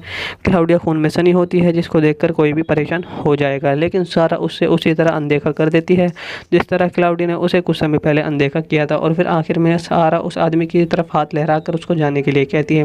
वो आदमी भी उसकी तरफ हाथ लहराकर जाने के लिए कहता है और वहाँ से निकल जाता है। जैसे ही वो गाड़ी वहाँ से चली जाती है, सारा अपने कपड़े उठाकर उन्हें पहन लेती है और उसके बाद में वो पुलिस को फ़ोन करती है, लेकिन कोई फ़ोन ही नहीं उठाता है। और आखिर में वो अपने फ़ोन में गाना लगाती है और मस्ती में हेडफोन लगाकर वहाँ से जाने लग जाती है। इसी के बाद ये भी यहीं पर एंड हो जाती है। और तीसरी है जो कि two stranger homie to fight. इसमें दिखाया जाता है कैसे 2 आदमी अपने भविष्य को अनप्रेडिक्टेबल छोड़ देते हैं। वो पहली बार मिलते हैं जब वो बहुत छोटे होते हैं और बाकी बार जितनी बार वो मिलते हैं उसकी एक अलग ही कहानी होती है, जो कि आखिर में आपको बताने वाला हूँ। स्टार्टिंग में आपको दिखाया जाएगा, इसमें एक पैसे निकालता है आदमी जिसका नाम एस्टर होता है और वो बहुत जल्दी में होता है, लेकिन उसे थोड़ा इंतज़ार करना पड़ता है समीर अजीज़ नाम की वजह से। और वो पैसे निकाल रहा था और वो पैसे निकालने में इतनी देर निकालता है कि एस्टर को गुस्सा आ जाता है और जिसकी वजह से वो उसको नक्सलवादी कह देता है। और एलेक्स्टर समीर के धर्म को बेइज्जती करता है और जैसे ही समीर धर्म के बाद बेइज्जती करता है तो वहाँ से पैसे निकाल कर वहीं पर रुक जाता है और एलेक्स्टर का सामना करने के लिए वो बिल्कुल तैयार हो जाता है। दोनों के बीच में थोड़ी सी बहस हो जाती है, लेकिन समीर जैसे ही सोचता है कि कहीं ये बहस लड़ाई में न बदल जाए तो वहाँ से चला जाता है। ये दूसरी बार होता है जब वो मिले थे। तीसरी बार जब वो मिलते हैं, एलेस्टर को एक कंपनी में काम करने के लिए रखा गया था और उस कंपनी का मालिक कोई और नहीं बल्कि समीर ही होता है। एलेस्टर को अपने इंटरव्यू में कुछ अच्छे शब्द सुनने को मिलते हैं जिसकी वजह से उसको लगता है कि उसको ये काम मिल जाएगा। ऐसा होते है तब तक ये लगता है जब तक वो कंपनी के मालिक से नहीं मिल लेता। एलेस्टर को एक आदमी बताता है कि उसे कंपनी के मालिक से मिलना है और वहाँ पर वो इंतज़ार करने लग जाता है। लेकिन जब वो वहाँ पर आते हैं तो वो एक दूसरे को हेलो कहते हैं। पहली बार एक दूसरे से शांति से मिलते हैं, लेकिन कुछ देर बाद समीर को लगता है कि वो दोनों पहले कहीं मिले हैं और उससे ये बात पूछने लग जाता है कि पहले कभी मिले हैं क्या। हालांकि एस्टर उसको कहता है कि मुझे तो कुछ ऐसा याद नहीं है, लेकिन समीर को इस बात पर यकीन होता है कि वो पहले पक्का कहीं पर मिले हुए हैं। समीर को कुछ सेकंड लगते हैं और उसको याद आ जाता है कि एलेस्टर वही आदमी है जो पैसे निकालते वक्त उसके साथ लड़ रहा था। अब जैसे ही उसको बात याद आती है तो समीर का गुस्सा चेहरे में आ जाता है और एलेस्टर को वो काम ही नहीं देता है। फिर कुछ साल बाद बीत जाते हैं और वो दोनों एक बार में मिलते हैं। एलेस्टर के पास रहने के लिए ना घर होता है, ना खाने के लिए कुछ होता है और अब समीर एलेस्टर के बारे में सब कुछ भूल चुका होता है। लेकिन एलेस्टर को किसी तरह समीर याद आ जाता है। समीर बताता है कि उसे एलेस्टर के बारे में कुछ भी याद नहीं है। एलेस्टर उसे बताता है कि कैसे तुमने कुछ सालों पहले मुझे कंपनी से निकाल दिया था, लेकिन समीर को फिर भी याद नहीं होता है। अब समीर एलेस्टर से कहता है कि मैं एटीएम से पैसे निकाल कर कुछ देर में वापस आता हूँ। अब कुछ मिनट बाद समीर को कुछ पैसों के साथ उसके पास आता है और समीर की हरकत एलेस्टर का दिल छू लेती है। एलेस्टर उसके दिए पैसों को रख लेता है और रोते हुए उसका शुक्रिया अदा करता है। समीर भी उसको शुभकामनाएं देता है और वहाँ से चला जाता है। और उसके बाद वहाँ पर हमें तब का सीन दिखाया जाता है जब वो पहले मिलते थे। वो पहली बार एक बीच के पास मिले थे जहाँ पर वो दोनों एक रेत का महल बना रहे थे और समीर जो उन दोनों में सबसे बड़ा होता है वो एलेस्टर को बताता है कि रेत को बाल्टी में डाल दो। हालांकि जल्दी एलेस्टर की माँ उसे लेने आ जाती है और वो घर चले जाते हैं। दोनों माँ और बेटा समीर को अकेला छोड़कर चले जाते हैं और एक दूसरे को अलविदा कहते हैं। जिसके बाद हमें एक बार दोबारा सीन दिखाया जाता है 5वीं बार का, जिस बार वो दोनों बूढ़े हो चुके हैं, खास करके समीर बोल भी नहीं पाता है और वो बूढ़े लोगों के खास घर में होता है। एलेस्टर वहाँ पर काम करता है और फिर घर पर एक नौकर के साथ में अनजाने में एलेस्टर समीर के कमरे में चला जाता है और जब वो एक दूसरे से मिलते हैं तब एलेस्टर समीर को बताता है कि वो उसका अच्छे से ख्याल रखेगा। अब समीर इस बात को सुनकर बहुत ज़्यादा खुश होता है और वो एक दूसरे को बहुत ज़्यादा देखकर हंस रहे हैं। अब एलेस्टर समीर को गौर से देखने लग जाता है। वो समीर से पूछता है क्या वो पहले कभी मिल चुके हैं, तो हालांकि समीर एकदम से जवाब नहीं देता है और उसको देखकर हंसता है और कहता है हाँ वो मिल चुके हैं। तो ये कुछ ऐसी हैं जो डायरेक्टर ने इस वीडियो में 3 कमाल की स्टोरी आपको देखने के लिए मिलने वाली है, जो कि डायरेक्टर ने बहुत ही कमाल की मूवी बनाई है और ऑडियंस के ऊपर छोड़ दिया है कि किस तरह से वो उसे समझती है। और इसमें आपको शायद हो सकता है कुछ समझ में ना आए, क्योंकि आपको ये खुद ही समझ नहीं आएगा ये किस तरीके से होने वाला है। तो पहले जो हमें स्टार्टिंग में दिखाया जाता है जिसमें 13 साल से एक औरत प्रेग्नेंट होती है। इतने सालों के बाद उसके शरीर पर उसका बच्चा कब्जा कर लेता है और उसका बच्चा अपने माँ के पेट के अंदर ही बड़ा होता रहता है। फिर एक घर को दिखाया जाता है जिसमें आदमी और उसकी प्रेग्नेंट पत्नी रहती थी। वो साथ में नाम टाई होता है और वो अपनी वाइफ को अकेला छोड़कर शहर से बाहर जाना चाहता था। इस बात को सुनकर वो औरत बहुत ही ज़्यादा डर जाती है, क्योंकि वो नहीं चाहती थी कि उसका हस्बैंड उसको छोड़ के चला जाए। और अब अकेले रहने के डर से वो जो लड़की होती है वो अपने पति से भीख मांगती है, लेकिन उसका पति उसकी बात बिल्कुल भी नहीं मानता है। वो पहले ही फैसला कर चुका होता है कि वो जाएगा। तभी वो अपनी पत्नी को भरोसा दिलाता है कि वो अपने बच्चे के जन्म से पहले वापस आ जाएगा। अब जाने से पहले टाई अपनी पत्नी को एक बोतल देता है जिसके अंदर कुछ मेडिसिन होती हैं जो उसने किसी को दी थी। तब तक उसकी पत्नी को प्रेग्नेंट होने के लिए रोकेगी, तब तक उसका पति घर पर वापस नहीं आ जाता। अब घर से बाहर जाते वक्त टाई उसे बताता है कि बोतल के अंदर दवाई कई साल तक चलेगी। जिसके बाद वो अपनी वाइफ को छोड़कर वहाँ से चला जाता है। बेचारी वो अपने पति का कई साल तक इंतज़ार भी करती है, लेकिन वो कभी भी वापस नहीं आता है। उसको उम्मीद होती है कि उसका हस्बैंड वापस आएगा, इसीलिए वो दवाई उसको जो दी थी वो उसको खाती रहती है, ताकि जब तक उसका हस्बैंड वापस ना आए वो उस बेबी को जन्म ना दे पाए। अब ऐसे कर कर उसके गए पति को 13 साल से भी ज़्यादा हो जाते हैं और दवाई की बोतल भी ख़त्म हो जाती है और पूरे घर में बहुत ही ज़्यादा गड़बड़ हो रखी है और पूरा घर बहुत ही ज़्यादा गंदा हो रखा है। अब उसका बेबी काफ़ी ज़्यादा बड़ा हो गया है। अब वो बोल भी सकता है और अपनी माँ से भी बातें कर सकता है और अब पता चलता है कि उसके पेट में जो बेबी है वो असल में लड़की है। वहाँ तक कि वो बोल भी सकती है और अपनी माँ से बातें करती है, लेकिन अभी भी वो पेट के अंदर होती है, जिसकी वजह से उस औरत का पेट बहुत ही ज़्यादा बड़ा हो जाता है और उसका चलना भी नामुमकिन हो जाता है। इसलिए वो घर के चारों ओर रेंग कर जाती है, बिल्कुल लेट लेट कर। अब एक दिन उस लड़के को दिखाते हैं और जैसा लगता है कि वो 13 साल से नहाई भी ना हो, तभी उसके घर के बाहर से एक आवाज़ आने लग जाती है और वो ये सोचने लग जाती है शायद वो उसका हस्बैंड होगा। फिर बेचारी रेंगती हुई उस आवाज़ की तरफ जाती है, वो उसका नाम भी पुकारती है, लेकिन वो जैसे ही बाहर पहुँचती है तो देखती है उसका पति नहीं बल्कि एक बिल्ली होती है। वो उस बिल्ली को पकड़ कर मार डालती है और अपने घर के अंदर उसको काट देती है। वो बच्ची अपने माँ के पेट से जन्म लेने की बात करती है। अब उसकी माँ उसे सोचती है कि अगर मैंने बच्चे को जन्म दे दिया और वह बड़ी होकर कहीं चली गई तो मेरा क्या होगा। यानी कि साफ है कि उसे अकेलापन महसूस होने लगता है। वो लगता है उसकी बच्ची है जानती थी, इसलिए वो अपनी माँ को आराम करने के लिए उससे बात करती है। अब उनकी बात के आखिर में उसकी माँ उससे वादा करती है जैसे उसका हस्बैंड वापस आएगा तो वो उसको बाहर आने देगी। अब बाद में उस रात को वो औरत अपने बड़े पेट की दर्द की वजह से सो भी नहीं पाती है। बड़ी मुश्किल से उस दवाई की बोतल तक पहुँचती है जो उसके पति उसके लिए छोड़ कर गया था, लेकिन उसको पता लगता है कि वो दवाई तो पहले ही बहुत टाइम टाइम पहले ही ख़त्म हो गई है। अपनी माँ के दर्द को सहते देखकर वो बच्ची कहती है कि माँ मुझको बाहर आने दो। उसकी माँ उससे कहती है जब भी तुम बाहर आओ तो मुझको छोड़कर कभी मत जाना, जिसके लिए वो उससे भीख मांगती है कि मुझे छोड़कर कभी मत जाना। अब जैसे ही वो बच्ची बाहर आने की कोशिश करती है तो उसकी माँ का पेट बड़े ही स्ट्रेच होने लग जाता है, जिसकी वजह से बेचारी की माँ मर जाती है। वो अपनी माँ के शरीर को ही अपना लेती है, यानी कि एक बेबी सूट को उसको पहन लेती है। अब वो बिल्कुल आज़ादी की तरह घूम सकती थी और बच्चे हुए अवशेषों को फेंक देती है। वो अपने शरीर को, अपने घर को साफ करने लग जाती है और अपनी ज़िंदगी मस्ती से जीने लग जाती है। एक सुबह वो चाय बनाती है, उसके घर के दरवाजे पर किसी की आवाज़ आती है और जब वो देखने जाती है तो कौन है, तो उसको पता लगता है वो को कोई और नहीं बल्कि उसकी माँ का हस्बैंड टाई होता है, यानी कि उसके पापा होते हैं। वो उससे पूछती है इतने दिनों से वो कहाँ थे, लेकिन वो कोई भी जवाब देने से मना कर देते हैं और वो उसको कुछ नहीं बताता। अब इस दौरान वो सोचती है कि वो मुझसे ज़रूर पूछेगा कि मेरा पेट इतना पतला क्यों हो गया है, तो वो उसको बता देती है कि उसने अपने बच्चे को कैसे खो दिया है। लेकिन टाई उसके साथ किसी भी तरह की हमदर्दी बिल्कुल भी नहीं दिखाता है। वो उससे कहता है दूसरे बच्चे के लिए एक बार फिर से कोशिश करेंगे। हालांकि वो उससे कहती है कि इस सब से वो फिर से गुजरना नहीं चाहती है, लेकिन वो उसको रोक नहीं पाती है। अब दूसरी तरफ आपको दिखाया जाता है कि जो सारा नाम की एक मोटी लड़की पूल में कूदने का फैसला करती है, लेकिन उसका फैसला बहुत ही गलत साबित होता है जब उसे उसकी मर्जी के बिना पूल से बाहर आना पड़ता है और उसे अपने रास्ते में एक खतरनाक खूनी भी देखने के लिए मिलता है। तो मूवी की शुरुआत में एक दिखाया जाता है, एक गाँव में एक छोटा सा पुल होता है जिसमें 15 से 16 साल की एक लड़की शारा उसमें डुबकी लगाने का फैसला करती है। हालांकि उसको ये पता नहीं होता है कि पुल के आसपास एक वैन भी खड़ी होती है, जिसका मतलब ये है कि उसके आसपास कोई ना कोई होता है। वो बाथरूम में जाती है और जब बाहर आने की है तो वो सोचती है कि मुझे डुबकी लगानी चाहिए या फिर नहीं।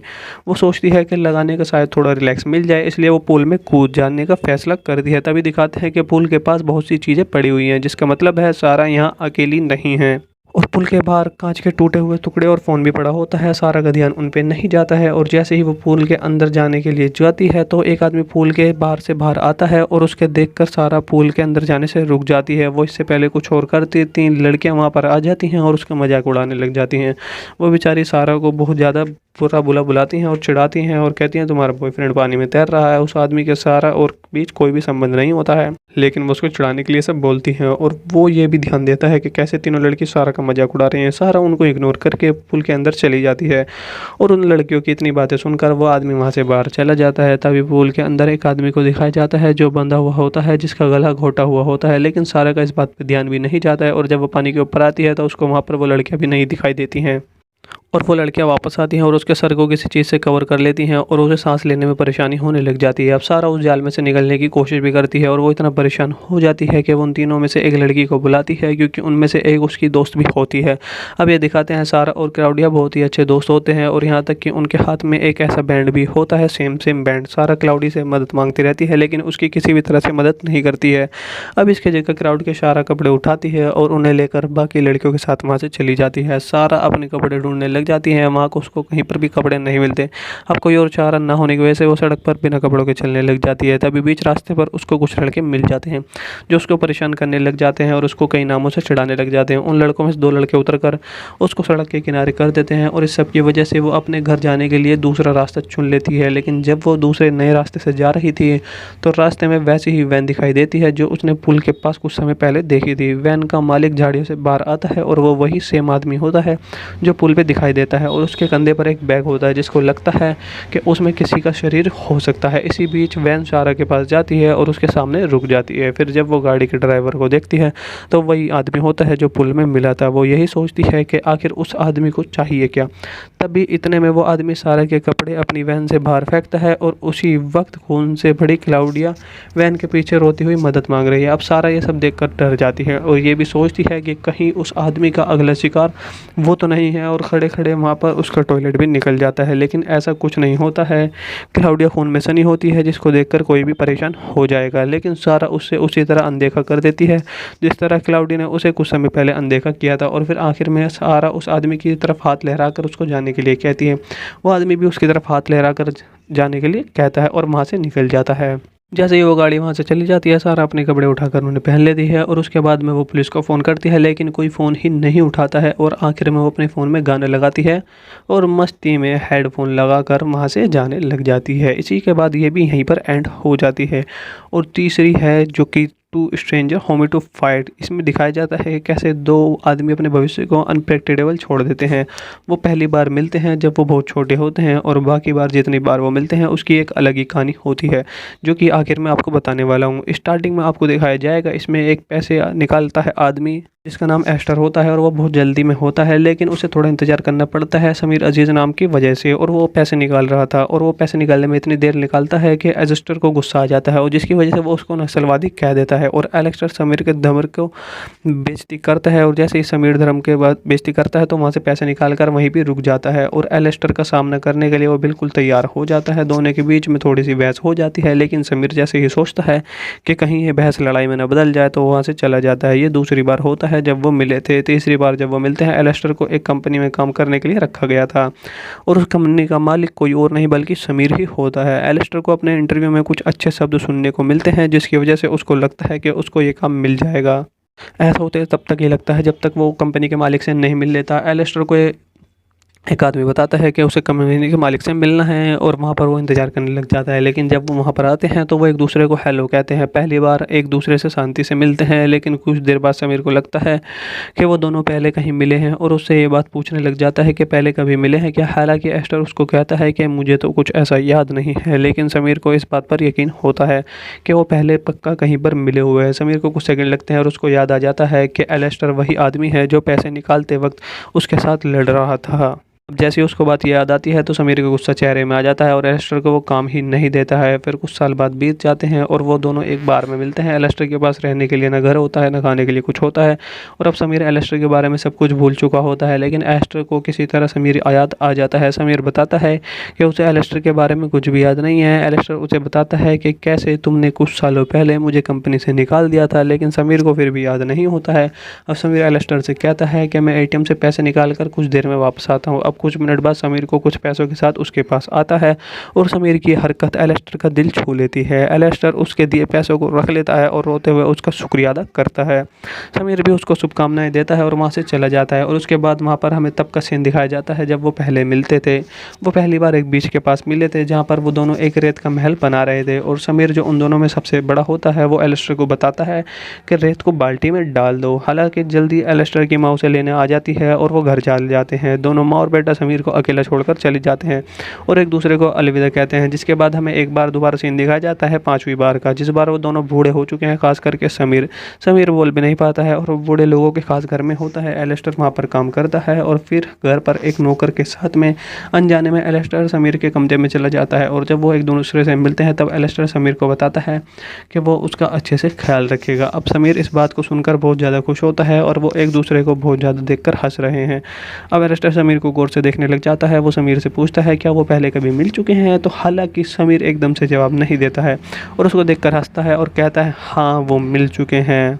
तो ये कुछ ऐसी हैं जो डायरेक्टर की इस वीडियो में 3 कमाल की स्टोरी आपको देखने के लिए मिलने वाली है, जो कि डायरेक्टर ने बहुत ही कमाल की मूवी बनाई है और ऑडियंस के ऊपर छोड़ दिया है कि किस तरह से वो उसे समझती है। और इसमें आपको शायद हो सकता है कुछ समझ में ना आए, क्योंकि आपको ये खुद ही समझ नहीं आएगा ये किस तरीके से होने वाला है। तो पहले जो हमें स्टार्टिंग में दिखाया जाता है जिसमें 13 साल से एक औरत प्रेग्नेंट होती है। इतने सालों के बाद उसके शरीर पर उसका बच्चा कब्जा कर लेता है और उसका बच्चा अपने माँ के पेट के अंदर ही बड़ा होता रहता है।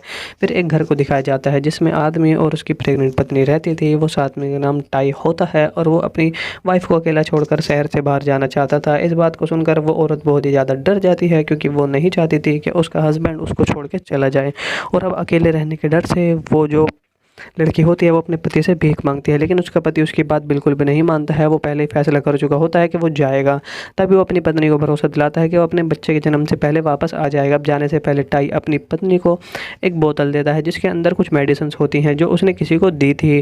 तब तक उसकी पत्नी को प्रेग्नेंट होने के लिए रोकेगी, तब तक उसका पति घर पर वापस नहीं आ जाता। अब घर से बाहर जाते वक्त टाई उसे बताता है कि बोतल के अंदर दवाई कई साल तक चलेगी, जिसके बाद वो अपनी वाइफ को छोड़कर वहाँ से चला जाता है। बेचारी वो अपने पति का कई कई साल तक इंतज़ार भी करती है, लेकिन वो कभी भी वापस नहीं आता है। उसको उम्मीद होती है कि उसका हस्बैंड वापस आएगा, इसीलिए वो दवाई उसको जो दी थी वो उसको खाती रहती है, ताकि जब तक उसका हस्बैंड वापस ना आए वो उस बेबी को जन्म ना दे पाए।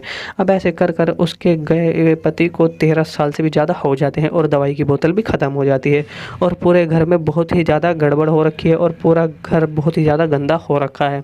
अब उसका बेबी काफ़ी ज़्यादा बड़ा हो गया है, अब वो बोल भी सकता है और अपनी माँ से भी बातें कर सकता है, और अब पता चलता है कि उसके पेट में जो बेबी है वो असल में लड़की है। वहाँ तक कि वो बोल भी सकती है और अपनी माँ से बातें करती है, लेकिन अभी भी वो पेट के अंदर होती है, जिसकी वजह से उस औरत का पेट बहुत ही ज़्यादा बड़ा हो जाता है और उसका चलना भी नामुमकिन हो जाता है। इसलिए वो घर के चारों ओर रेंग कर जाती है, बिल्कुल लेट लेट कर। अब एक दिन उस लेट को दिखाते हैं और जैसा लगता है कि वो 13 साल से नहाई भी ना हो, तभी उसके घर के बाहर से एक आवाज़ आने लग जाती है और वो ये सोचने लग जाती है शायद वो उसका हस्बैंड होगा। फिर बेचारी रेंगती हुई उस आवाज़ की तरफ जाती है, वो उसका नाम भी पुकारती है, लेकिन वो जैसे ही बाहर पहुँचती है तो देखती है उसका पति नहीं बल्कि एक बिल्ली होती है। वो उस बिल्ली को पकड़ कर मार डालती है और अपने घर के अंदर उसको काट देती है। वो बच्ची अपने माँ के पेट से जन्म लेने की बात करती है। अब उसकी माँ उसे सोचती है कि अगर मैंने बच्चे को जन्म दे दिया और वह बड़ी होकर कहीं चली गई तो मेरा क्या होगा। यानी कि साफ है कि उसे अकेलापन महसूस होने लगता है। वो लगता है उसकी बच्ची है, जानती थी, इसलिए वो अपनी माँ को आराम करने के लिए उससे बात करती है। अब उनकी बात के आखिर में उसकी माँ उससे वादा करती है जैसे उसका हस्बैंड वापस आएगा तो वो उसको बाहर आने देगी। अब बाद में उस रात को वो औरत अपने बड़े पेट के दर्द की वजह से सो भी नहीं पाती है। बड़ी मुश्किल से उस दवाई की बोतल तक पहुँचती है जो उसके पति उसके लिए छोड़ कर गया था, लेकिन उसको पता लगता है कि वो दवाई तो पहले ही बहुत टाइम पहले ही ख़त्म हो गई है। अपनी माँ के दर्द को सहते देखकर वो बच्ची कहती है कि माँ मुझको बाहर आने दो। उसकी माँ उससे कहती है जब भी तुम बाहर आओ तो मुझको छोड़कर कभी मत जाना, जिसके लिए वो उससे भीख मांगती है कि मुझे छोड़कर कभी मत जाना। अब जैसे ही वो बच्ची बाहर आने की कोशिश करती है तो उसकी माँ का पेट बड़े ही स्ट्रेच होने लग जाता है, जिसकी वजह से बेचारी की माँ मर जाती है। वो अपनी माँ के शरीर को ही अपना लेती है, यानी कि एक बेबी सूट को उसको पहन लेती है। अब वो बिल्कुल आज़ादी की तरह घूम सकती थी और बच्चे हुए अवशेषों को फेंक देती है। वो अपने शरीर को, अपने घर को साफ करने लग जाती है और अपनी ज़िंदगी मस्ती से जीने लग जाती है। एक सुबह वो चाय बनाती है, उसके घर के दरवाजे पर किसी की आवाज़ आती है और जब वो देखने जाती है तो कौन है, तो उसको पता लगता है वो को कोई और नहीं बल्कि उसकी माँ का हस्बैंड टाई होता है, यानी कि उसके पापा होते हैं। वो उससे पूछती है इतने दिनों से वो कहाँ थे, लेकिन वो कोई भी जवाब देने से मना कर देते हैं और वो उसको कुछ नहीं बताता। अब इस दौरान वो सोचती है कि वो मुझसे ज़रूर पूछेगा कि मेरा पेट इतना पतला क्यों हो गया है, तो वो उसको बता देती है कि उसने अपने बच्चे को कैसे खो दिया है, लेकिन टाई उसके साथ किसी भी तरह की हमदर्दी बिल्कुल भी नहीं दिखाता है। वो उससे कहता है दूसरे बच्चे के लिए एक बार फिर से कोशिश करेंगे। हालांकि वो उससे कहती है कि इस सब से वो फिर से गुजरना नहीं चाहती है, लेकिन वो उसको रोक नहीं पाती है। अब दूसरी तरफ आपको दिखाया जाता है कि जो सारा नाम की एक मोटी लड़की पूल में कूदने का फैसला करती है, लेकिन उसका फैसला बहुत ही गलत साबित होता है जब उसे उसकी मर्जी के बिना पूल से बाहर आना पड़ता है और उसे अपने रास्ते में एक खतरनाक खूनी भी देखने के लिए मिलता है। तो मूवी की शुरुआत में एक दिखाया जाता है एक गाँव में एक छोटा सा पुल होता है जिसमें 15 से 16 साल की एक लड़की शारा उसमें डुबकी लगाने का फैसला करती है। हालांकि उसको ये पता नहीं होता है कि पुल के आसपास एक वैन भी खड़ी होती है, जिसका मतलब ये है कि उसके आसपास कोई ना कोई होता है। वो बाथरूम में जाती है और जब बाहर आने की है तो वो सोचती है कि मुझे डुबकी लगानी चाहिए या फिर नहीं। वो सोचती है कि लगाने का शायद थोड़ा रिलैक्स मिल जाए, इसलिए वो पुल में कूद जाने का फैसला कर दिया। तभी दिखाते हैं कि पुल के पास बहुत सी चीज़ें पड़ी हुई हैं, जिसका मतलब है सारा यहाँ अकेली नहीं है। और पुल के बाहर कांच के टूटे हुए टुकड़े और फ़ोन भी पड़ा होता है। सारा का ध्यान उन पे नहीं जाता है और जैसे ही वो पुल के अंदर जाने के लिए जाती है तो एक आदमी पुल के बाहर से बाहर आता है और उसके देखकर सारा पुल के अंदर जाने से रुक जाती है। वो इससे पहले कुछ और करती, 3 लड़कियां वहाँ पर आ जाती हैं और उसका मजाक उड़ाने लग जाती हैं। वो बेचारी सारा को बहुत ज़्यादा बुरा बुला बुलाती हैं और चिढ़ाती हैं और कहती हैं तुम्हारा बॉयफ्रेंड पानी में तैर रहा है। उस आदमी के सारा और बीच कोई भी संबंध नहीं होता है, लेकिन वो उसको चिढ़ाने के लिए सब बोलती हैं। और वो ये भी ध्यान देता है कि कैसे तीनों लड़की सारा का मजाक उड़ा रही हैं। सारा उनको इग्नोर करके पुल के अंदर चली जाती है और उन लड़कियों की इतनी बातें सुनकर वो आदमी वहाँ से बाहर चला जाता है। तभी पुल के अंदर एक आदमी को दिखाया जाता है जो बंधा हुआ होता है, जिसका गला घोटा हुआ होता है, लेकिन सारा का इस बात पर ध्यान भी नहीं जाता है। और जब वो पानी के ऊपर आती है तो उसको वहाँ पर वो लड़कियाँ भी नहीं दिखाई देती हैं और वो लड़कियां वापस आती हैं और उसके सर को किसी चीज़ से कवर कर लेती हैं और उसे सांस लेने में परेशानी होने लग जाती है। अब सारा उस जाल में से निकलने की कोशिश भी करती है और वो इतना परेशान हो जाती है कि वो उन तीनों में से एक लड़की को बुलाती है, क्योंकि उनमें से एक उसकी दोस्त भी होती है। अब ये दिखाते हैं सारा और क्लाउडिया बहुत ही अच्छे दोस्त होते हैं और यहाँ तक कि उनके हाथ में एक ऐसा बैंड भी होता है, सेम बैंड। सारा क्लाउडी से मदद मांगती रहती है लेकिन उसकी किसी भी तरह से मदद नहीं करती है। अब इसके जगह क्राउड के सारा कपड़े उठाती है और उन्हें लेकर बाकी लड़कियों के साथ वहाँ से चली जाती है। सारा अपने कपड़े ढूंढने लग जाती है। वहाँ को उसको कहीं पर भी कपड़े नहीं मिलते।